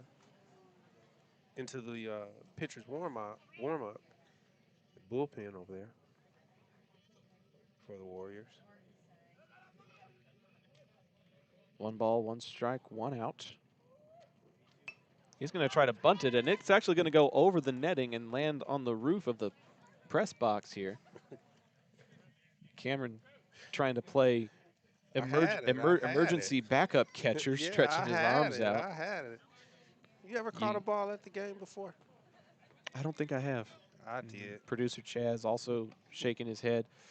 Yeah, I Here's did. the thing. Growing up, my parents couldn't afford tickets where foul balls ended up going. Oh, okay. we had to sit in some of those nosebleeds where nobody ever makes contact.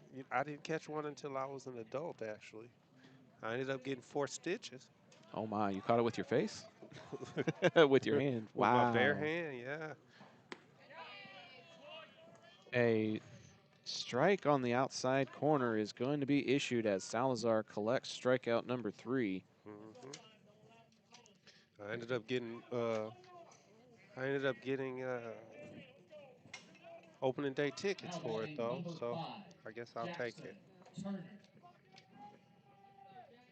Top of the order for Turner. 0 for 2 with a couple of groundouts. 1 to short, 1 to second. He'll check his swing there, and it's 0-1.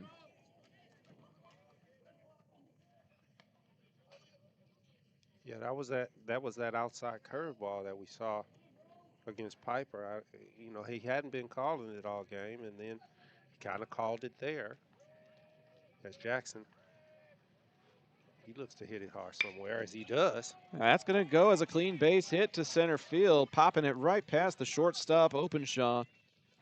And Turner's got a 2-out single to center field. Ain't no quitting him, for sure. Now batting number 8, Josue Martinez. Turner no longer center field. I'm going to make those corrections in my little scorer's box. He's now on the mound with a P for pitcher. And Josue Martinez also, unfortunately, 0 for 2. Both of them groundouts, 1 to third, and then 1 to shortstop back in the third. Turner's got some speed on those base paths. You have to as a center fielder. Baca covering him. And ball 1? Question mark? Was it too far inside? I don't know as the rain starts to come Oh down my here. goodness, it's starting to rain. I have never been more grateful to be in the press box. The chance of rain was supposed to be 10%, and it's 10%ing all over us here at Martin High School. Will they As call it after 4? They'll call it after 4? They may call it after 5. This would be the top of the 5th inning.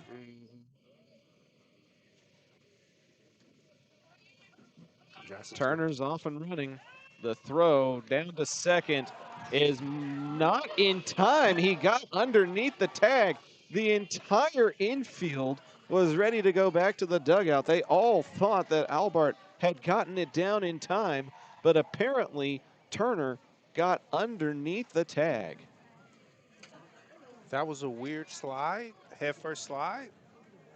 And everybody on the Martin team, as Coach Waller comes out to see what just happened. Right, because everybody kind of thought that was because Turner slid in like knee first. He was going head first, and then he stopped, and he kind of hitched up a little bit. And that hitch must have been enough to go underneath the sweeping tag. Absolutely, because Coach Waller is walking off with no argument.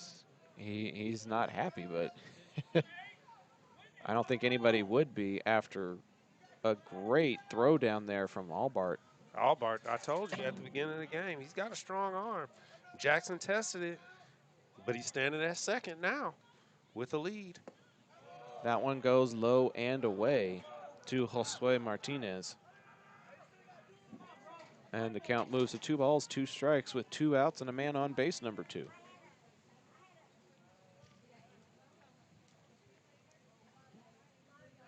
Salazar looks at the runner at second and comes home. High and away. And Martinez has worked the count full here. Mini 2-out rally possibly if he can find his way aboard for Christian Uribe. Well, that's what they want to do, bring him to a full count, get him tired out there, get his pitch count up. Payoff pitch. And he does battle all the way back to draw the walk. First time in a while that Bowie has gotten consecutive base runners aboard in this ball game. And Coach Waller may have seen enough. He'll take the ball from Rogelio Salazar and we'll make a call to the bullpen. So we'll take a break for the pitching change and let you know who the new man on the mound is on this pitching change presented by Pipe and Peak. This is High School Baseball on Zap presented by John Wade Roofing. Back in a moment. Pools in Texas need servicing all year long. At Rami Pools, LLC, we provide quality pool services such as cleaning, maintenance, and repairs. So call 469-951-0107 for a free estimate and ask for Roberto. Rami Pools, LLC. We're going to make you fall in love with your pool again. Hablamos español. Local Legends Figures immortalizes your athlete's achievements for a lifetime. Featuring 6-inch figures with poses in football, baseball, band, hockey, even lacrosse. Local Legends makes every effort to show their likeness down to every possible uniform detail. To order your custom figure, call 817-681-0319 or email orders@locallegendsfigures.com. Why, hello there, ladies and gentlemen. If you want to hear Zach talk about things beyond the realm of sport, catch him with me, Ben Hart, on the Intergalactic Peace Coalition podcast. For nearly a decade, we've been geeking out on IPC about our favorite nerdy things. We have a back catalog of over 350 episodes diving into sci-fi and fantasy stories like no one else. Find the Intergalactic Peace Coalition at ipcpodcast.podbean.com or download via your favorite podcast app. New pitcher presented by Pipe and Peak. The next time your pipes break, be sure to call Caleb Renfro at 817-807-7069. The new man on the mound for the Warriors is going to be the former third baseman. That is Jacoby Hazen. Hazen now on the mound, moving over from third base, and the designated hitter, Landon Perez, will take over for him at third. So Hazen from third to the mound. Perez coming out from the DH spot to lock down the hot corner. He got a lot to deal with at the plate right now, though, huh, Zach? The best hitter, the most consistent hitter in the Volunteer lineup, digging into the batter's box.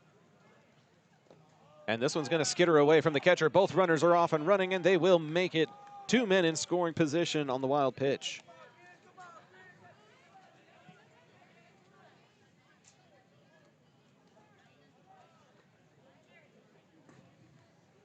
Christian Uribe with ball one at the plate, and now with 2 men in scoring position here. This could change a lot, right, Zach? Knock on wood. We'll see what happens here on the 1-0. That's going to be sharply hit, but too far, foul. Solid contact. Solid contact. Just a little bit late on it as he sends it opposite direction. Yeah, you got 2 hard hitters back to back here. Turner at third, Martinez at second. 1-1. And the curveball will drop into the bucket for a called strike 2. That just must have been not what Uribe was looking for. Crossed him up.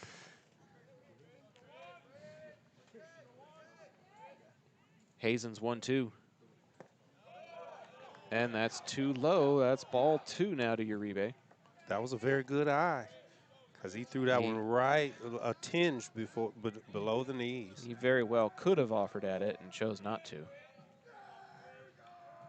2 balls, 2 strikes, 2 outs, 2 men on. Hazen, this one's a little bit straightened out, but still going to hook foul. And Uribe keeps the at-bat alive. I wouldn't even say he's protecting. I feel like he's throwing his hands, trying to go opposite field. No, I'm not saying protecting. He's just keeping it alive. No, fighting for one more pitch. Mm-hmm. And this one's going to skitter away all the way to the backstop. Here comes the second run of the ball game. Turner comes in on the wild pitch, and Martinez makes it to third.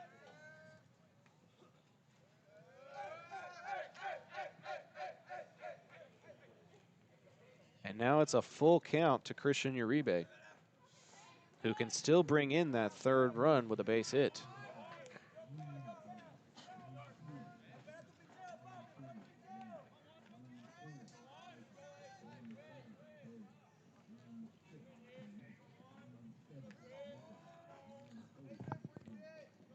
Hazen finally agrees on the pitch that he wants. The payoff to Uribe. Chopper foul up the third baseline. This time he was early on the swing as it was inside to him. Kind of jammed him off the wrists there. Yeah, it looks like Hazen's trying to do a little bit of a change of speed, maybe change his eye level. Time is called at the plate.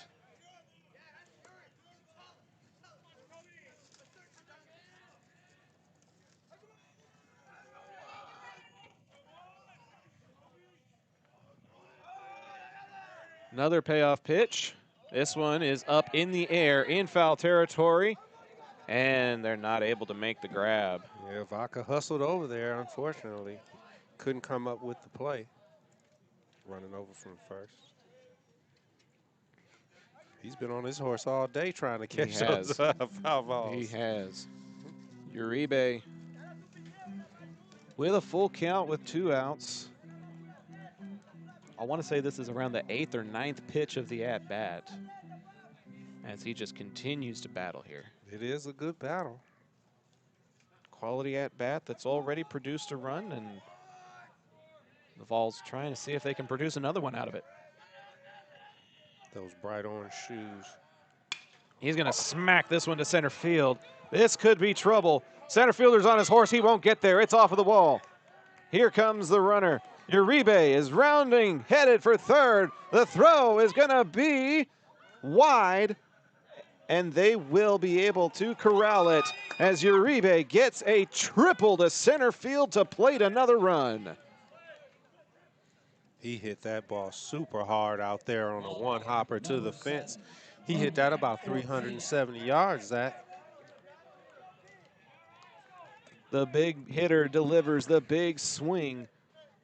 And now he stands 90 feet away from making it a 7-4 ball game.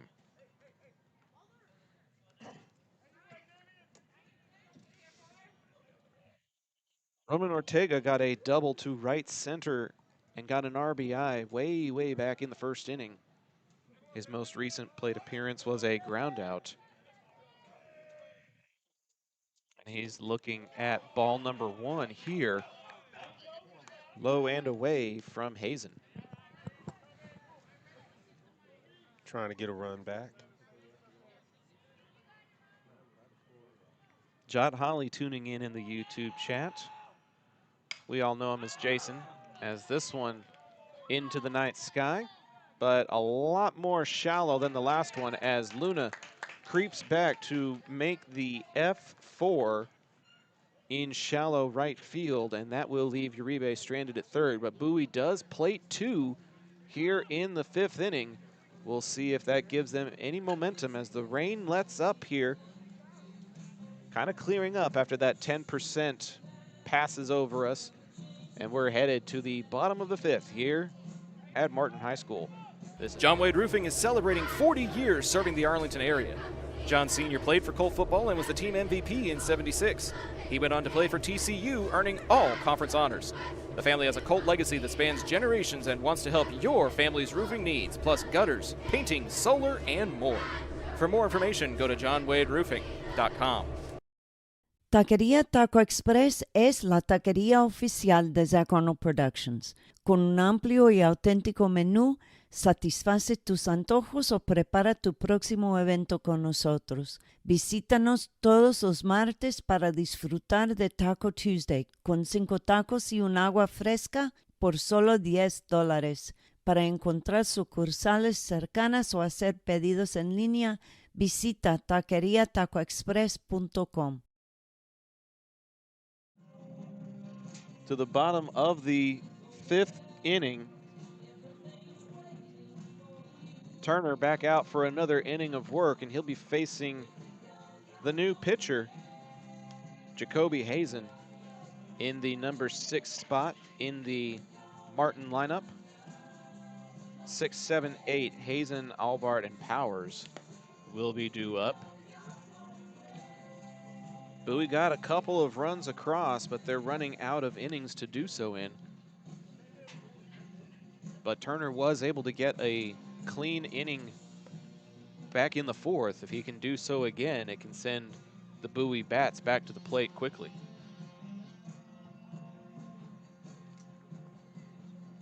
He's definitely looking for a 1-2-3 or 3 up, 3 down inning. I'm positive. He came in and gave him a little bit of a spark last inning too. Yeah, he did. Found his way aboard on a single to center field, ended up advancing a couple of times. Stolen base, pass ball, wild pitch to come in and score. So he's one of the 3 Bowie runs. As Calzada issues his check down. And it'll be pitcher versus pitcher as Hazen walked in the first inning. And it looks like reached on a bunted fielder's choice and came around to score back in the third. One of those bunts you were talking about. One of those many very well issued bunts. I think that was the one where Sturgill came and got it. Off speeder, can't quite find the zone as Hazen takes a look at ball 1.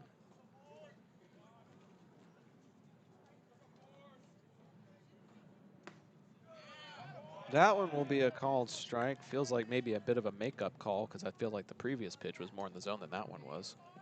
They look really similar. They look very similar. But Chopper back up the middle, past the glove of Turner and into center field for a leadoff base hit.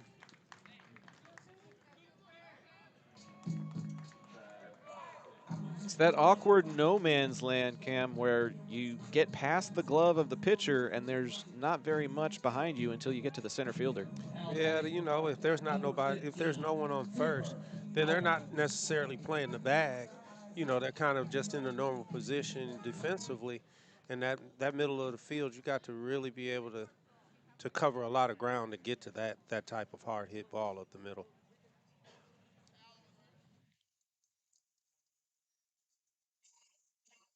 So this should be, and it is, Cooper Albart. Walked in the first inning, struck out in the third. Officially 0 for 1 on the day, and he's got a man aboard here. Well, this is where you get the job done, towards the bottom of the lineup. Well, and you see Uribe creeping up the third baseline. They're going to try and avoid those bunt situations again, as Calzada is able to dig that one out for ball 1.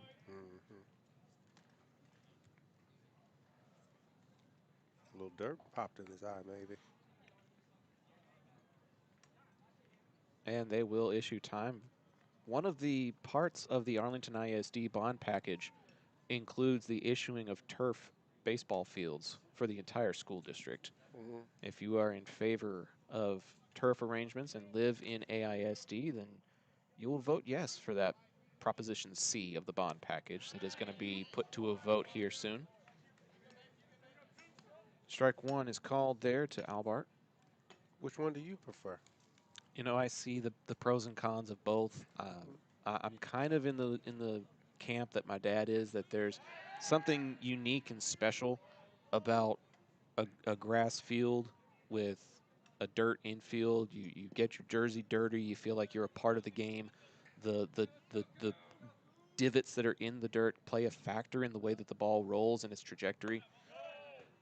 But then we also went to this beautiful ballpark while we were in the Corpus Christi tournament down in the town of Gregory, Portland.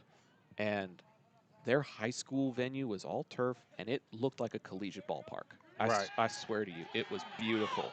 And that's a beautiful pickoff by Jackson Turner as he gets the runner at first out on a pickoff again, the second one. Jacoby Hazen over there sleeping on that pickoff move. May have been a courtesy runner since he's the pitcher. I didn't get a chance to check to see who it was that was aboard, but he is retired either way. And it's a 2-1 count at the plate to Albart. And we'll call it 3-1 as he scoots away there to make it 3-1. So back to the turf versus dirt, I think most teams are going in the direction of turf so that you don't have to worry about games getting rained out.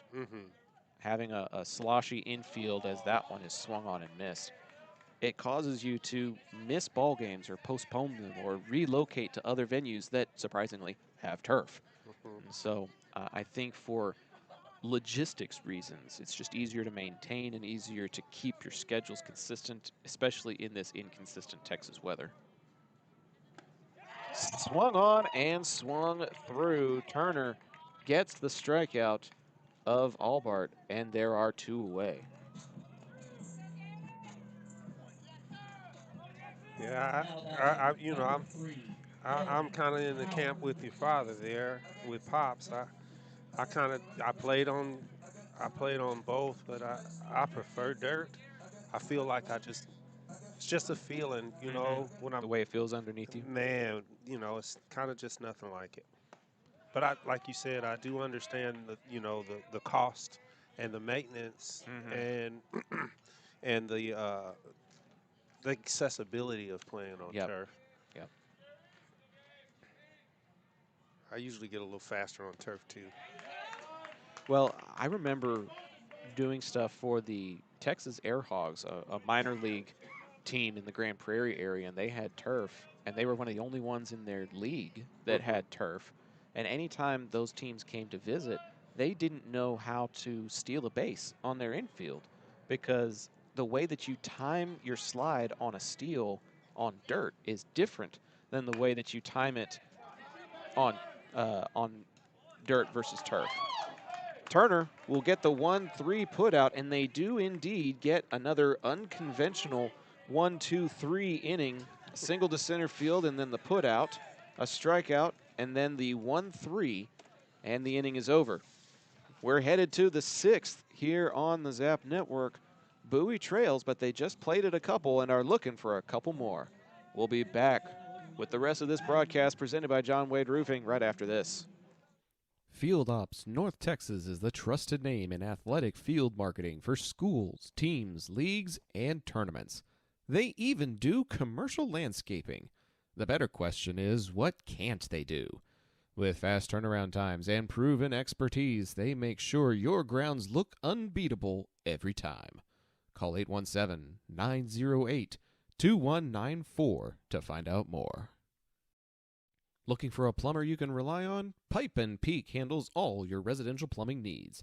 From tunneling and slab leaks to camera inspection and sewer repair, and even cast iron replacement. They offer competitive pricing and now offer financing to make repairs easier to manage. Family owned and trusted for over 16 years, they treat every home like their own. Call 817-807-7069 to get your free quote and get your plumbing handled right. To the top of the 6th inning we go. Chaz Melton to my right, Cameron Wilcox to my left. I'm Zach Arnold bringing you this District 8-6A game. Hope you all are off to a very happy start to your weekend. It's Friday night in the DFW Metroplex. Cameron, you got any plans this weekend? Well, I do actually have some plans this weekend. I have some plans with Chaz, but then I think they got kind of canceled, flipped around. I'm not sure. We got a short film that we're working on, and, we got a lot of stuff going on at TCC that, I think that a lot of people should take heed to because, we're doing a lot of great things up there. Y'all are both part of a internship program and partnership that we have with Tarrant County College as Fiorentino puts this one to the gap. This is going to be a tough play for Openshaw across the diamond, and it's an infield single for the designated hitter. And I want to say thank you for that, Zach. I appreciate this opportunity, being able to have this, this time with you and this experience with you. It's a great time. It's a real good time, actually. I mean, how many places do you get to come in and learn about the field that you're trying to grow and become a professional in, and get to watch competitive baseball and munch on hot dogs? And, yeah, I got my hot dog. and this one's in play, headed for another gap. Luna giving chase. His only play is to first. and they will get the 4-3 put out on the solid contact by Darian Brown. Unfortunately, Luna seems to be locking down that second base position, whether it's headed behind the bag or it's headed towards the gap. He's been covering it pretty well defensively. Still a good way to move that runner over, that lead runner over, because that's the best place to hit it is behind the hitter. I mean behind the runner, so that he can advance freely. Does move him into scoring position is Fiorentino. Absolutely. Moving him into scoring position. Chopper, it's going to be a tough chase over to first base, but it will be won there by Vaca.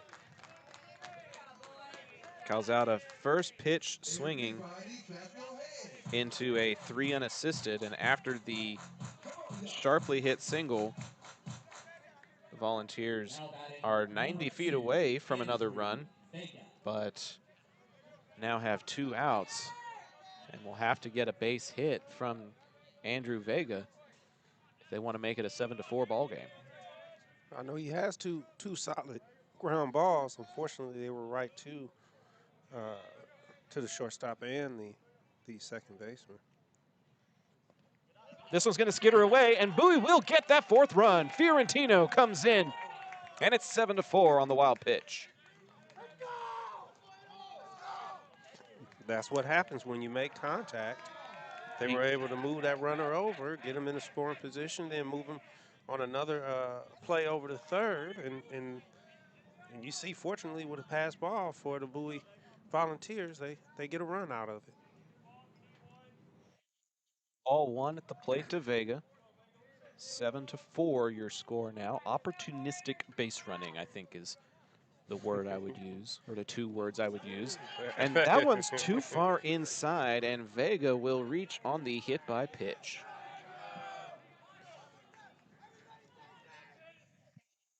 Everybody say thank you, says the dugout. It's a lot of chatter over there now. There's a little bit of excitement. Bowie has plated 3 runs in the last 2 innings, and they're being opportunistic on the base paths, as they have turned a 7-1 ball game into a 7-4 ball game. Well, let's see if Isaiah can change his fortune here with 2 outs. Kobe Hazen coming over from third base in relief of Salazar, who had 3 strikeouts during his appearance.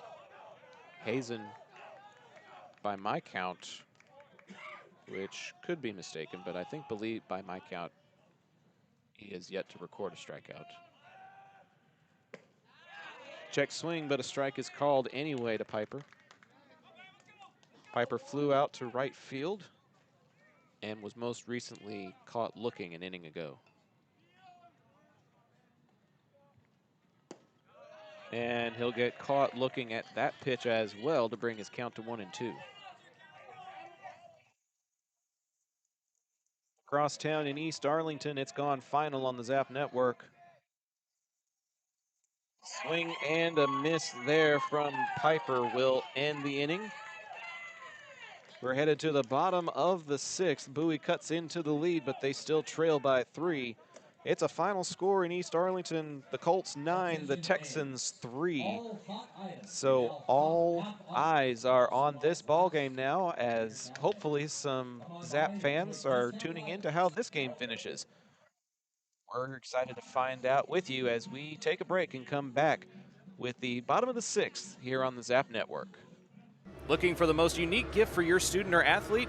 Local Legends Figures has you covered. The custom 6-inch figures are designed with you and your legend in mind.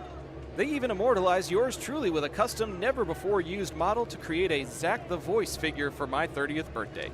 Huge thanks to our friends at Local Legends Figures. See pricing and place orders at locallegendsfigures.com. Pools in Texas need servicing all year long. At Rami Pools, LLC, we provide quality pool services such as cleaning, maintenance, and repairs.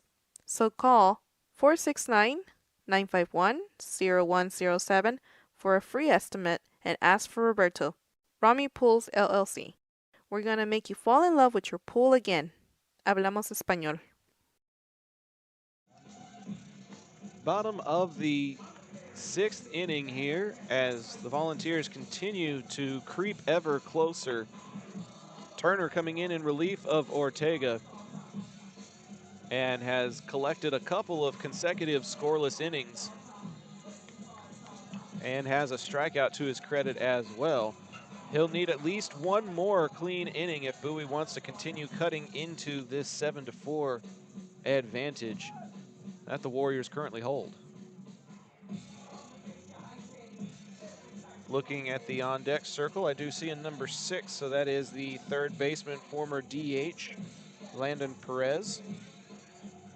And then we'll be back to the top of the order in Luna and Hobson. Yeah, it was a couple of excuse me. It was a couple of mistakes early on that got them guys, in this position. But if they can maintain and make some plays here in the bottom of the 6th here, I think that they have a good chance in the 7th with the bats coming up. It'll be the top of the order. Exactly, with those big bats coming up. After Piper was retired, it'll be the 1, 2, 3 spots in the Bowie lineup for the 7th inning, but they got to get out of the bottom of the 6th cleanly first. First pitch to Landon Perez is a ball just below the knees, I suppose.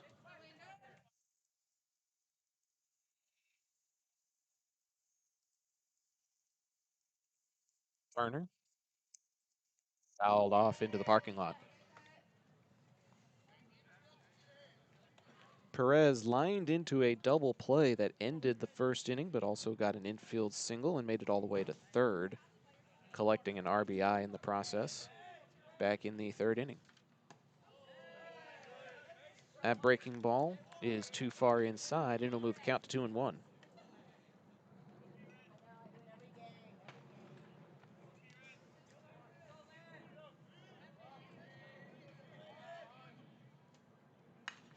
This one's in play. Shallow infield.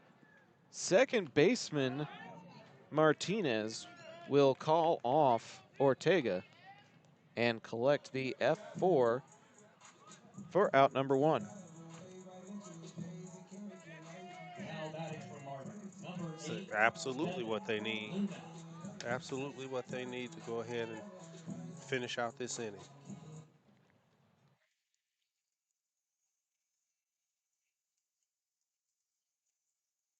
One out for Devin Luna, who takes a look at a called strike after scooting his hands up, thinking it was going to be too far inside. He has gotten a double, reached on an error, and walked in his past 3 plate appearances.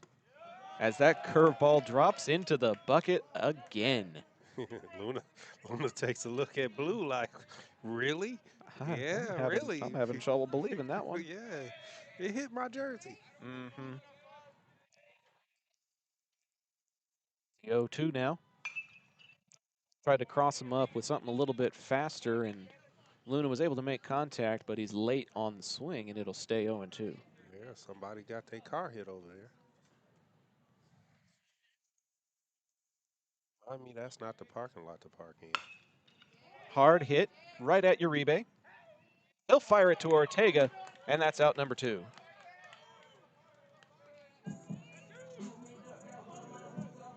"5-3 put out of Devin Luna will take us to Parker Hobson. Hobson officially 1 for 3 on the evening. Got aboard on a bunt single back in the first. One of those bunts. Grounded out and struck out in his most 2 recent appearances. Turner would love another strikeout here, as that curveball cannot break into the inside quadrant. It's ball 1. And Hobson did not move. It was very, very close. He did not move.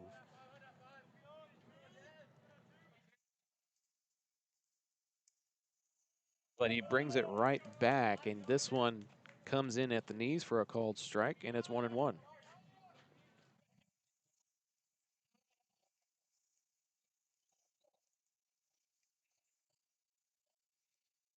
Turner turns and delivers.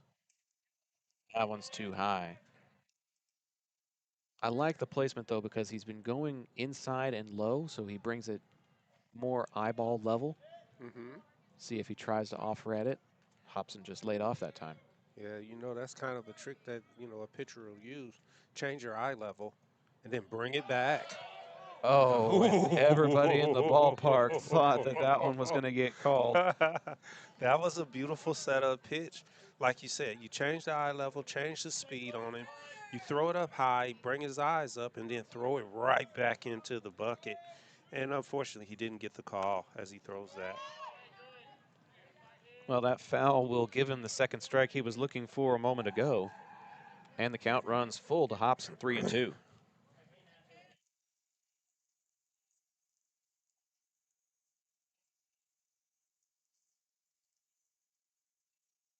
Turner's payoff pitch.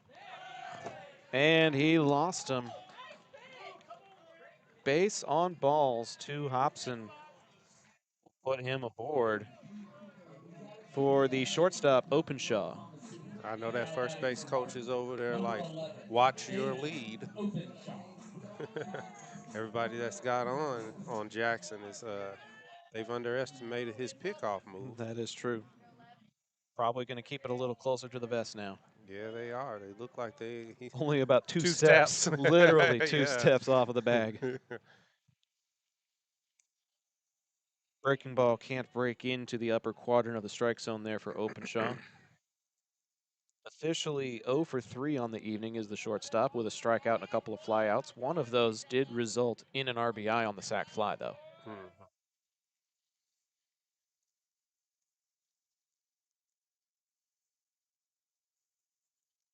wind is whipping. Time got called, but for about 2 or 3 seconds there, the ballpark was so quiet, Right. all you could hear was the flags out in center field. You heard that, right? It was whipping out there. Looks like they're about 25 knots out there from my experience, you know, being around the flag and all. The ball is thrown away. That one's all the way to the dugout, and that could be trouble. That's going to be an errant throw. Turner.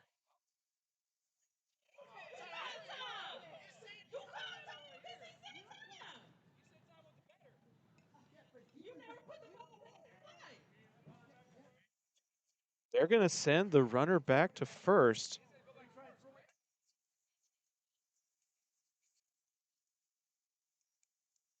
Nope. They're going to give him second. Coach Johnson confused, probably about as confused as we are.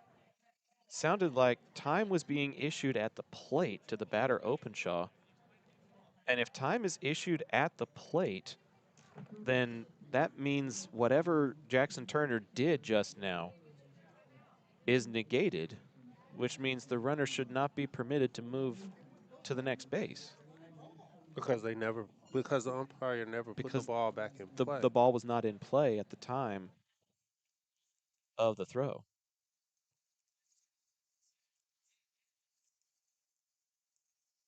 So what are we?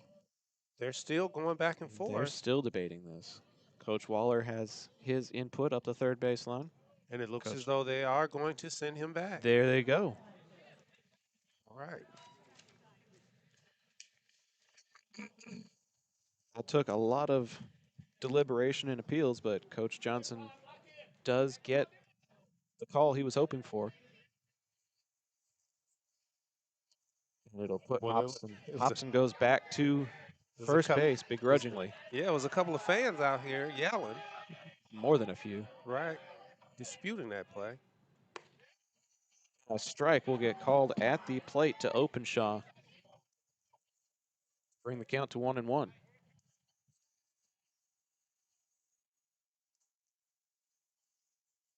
Ortega covering that first base bag, and they will check on him over there.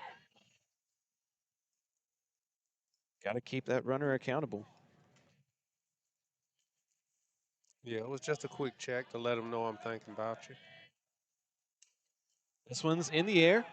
Shallow center field. Piper trailing over, and he'll make the grab for the F8 and out number 3. So Hobson gets aboard on a base on balls and is left stranded there. And we're headed to the top of the 7th inning. Final 3 outs for the Volunteers here, trying to tie this thing up if they can, and it'll be the top of the order to do so.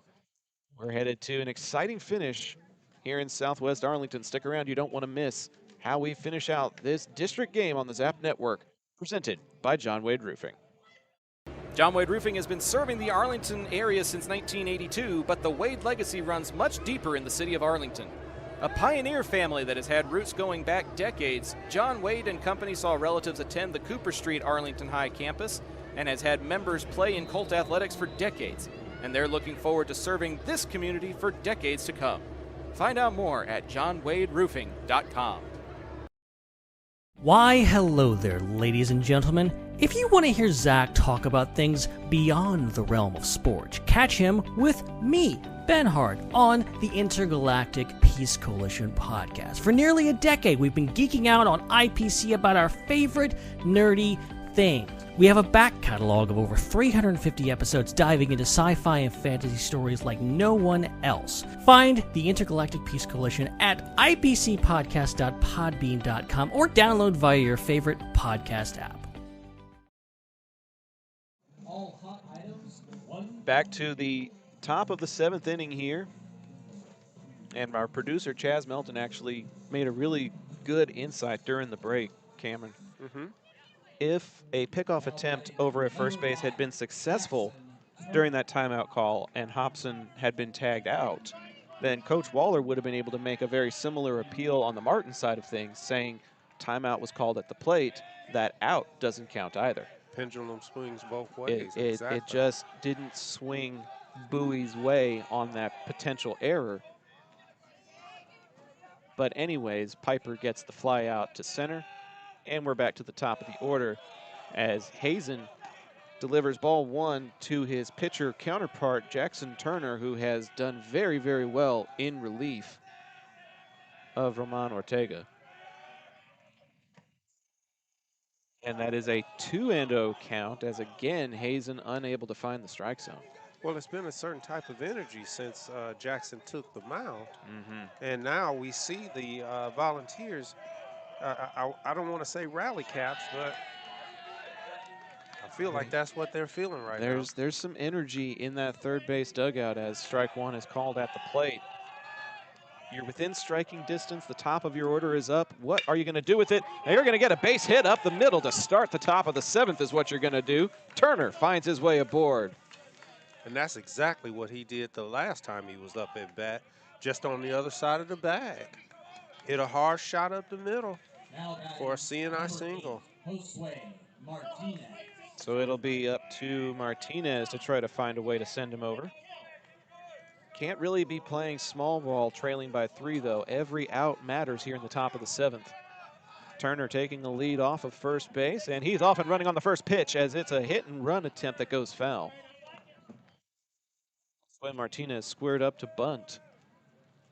Trying to give the Warriors a taste of their own medicine here. A little bit. Unfortunately, that one goes the wrong direction as it goes foul up that first baseline. But with Vaca covering the bag, there's a lot of empty space up that first baseline.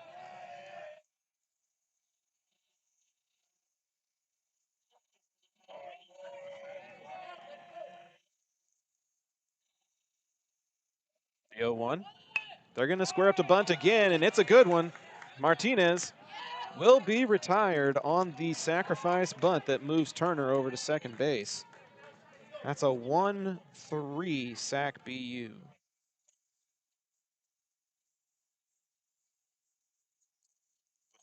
You got some hot bats coming up right now, though. Move one of them over, give, chip away, chip away, chip away. Uribe got a huge triple to center field. He's also gotten a double to right field in his last 2 plate appearances. Looks like Martin is making a deal of some sorts.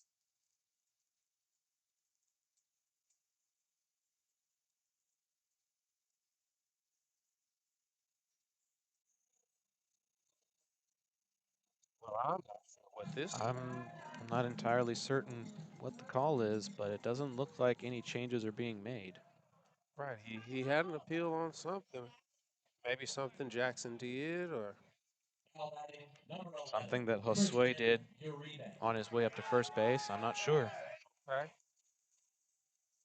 Doesn't look like a non-factor though. So Man in scoring position.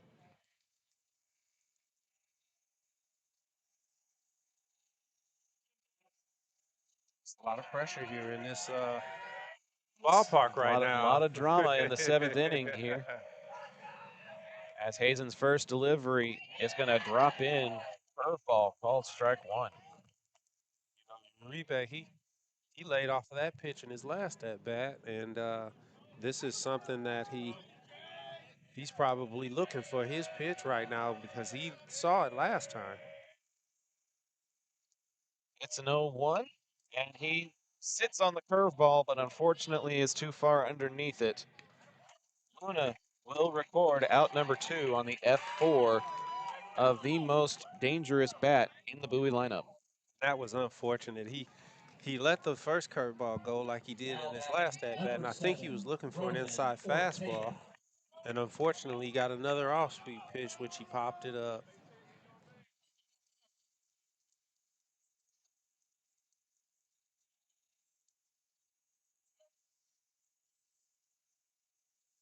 So it'll be up to Roman Ortega to try to extend this ball game. Final out. His first at bat, he hit it hard. Let's see if he can, copycat that first at bat.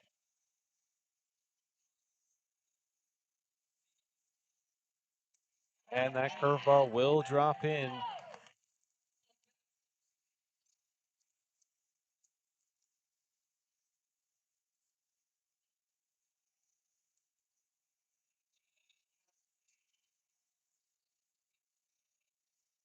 The 0-1 delivery is now 0-2 as that curveball is finally working for him here in the 7th inning.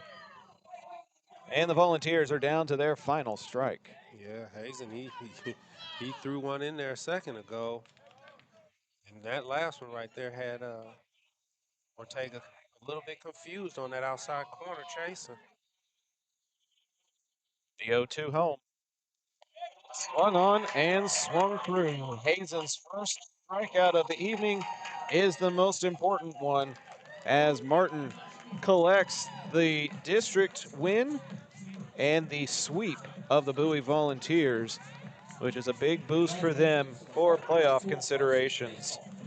We're going to take it immediately into our postgame show presented by John Wade Roofing. We don't want to overextend our welcome as we are guests here at the Martin Press Box. Chaz Melton to my right, Cam Wilcox to my left, John Wade Roofing presenting the postgame show. He started roofing in 1982 and never looked back, and his legacy in the community has gone on for over 40 years. The next time you have roofing needs, gutters, painting, solar, or more, call the family that does more at 817-265-5520. Bowie started with a run, gave up 7 in a row, plated 3 late in the ball game, but unfortunately, it just wasn't enough tonight, Cameron. Absolutely. I think it was more so that the Warriors kind of started off hot. They had those bunts for base hits, and they kind of had the balls on their heels pretty much the entire beginning of the game, those first 4 innings. Devin Luna got a double to left. There was a single and 2 RBI from Ian Vaca. There were a couple of those bunt singles. I believe the Warriors collected a total of 5 or 6 walks in the ball game as well, and they were just as opportunistic in the first 3 innings as Bowie was in the last 2 or 3 innings, but those 7 runs just proved insurmountable here tonight. Yeah, they capitalized at every opportunity. There were a couple opportunities there for the Vols to get out of the innings that they were giving up some of those runs in, and unfortunately, it just didn't work out in their favor. Unfortunately, Ortega will take the loss for the visitors. But one bright spot, I would say, would be Jackson Turner coming in relief and collecting 3 shutout innings in the 5th, 6th, and 7th. He tried to hold down the fort and tried to give his team an opportunity. They just weren't able to produce enough down the stretch. And that's the truth. Like I said, when they went into that fourth inning stretch and they made all of those changes in reference to the lineup and putting Jackson in on the mound, you know, with the 2 pickoffs, and then he came back and had 2 singles at the plate to put them into position to score some runs and try and get back into this ball game when it was 7-1. You know, it was admirable, you know, the way that leadoff hitter, pitcher, you know, shortstop, you know, I mean, center fielder, all those things that he's doing, trying to keep these guys in it. I mean, don't get me wrong, Uribe, he hit the ball hard. You know, he did his thing, and unfortunately, he came up a little short here at the end. Yep. I would have loved to see him hit it hard somewhere in that last at bat. Unfortunately, it just didn't work out in their favor today or tonight.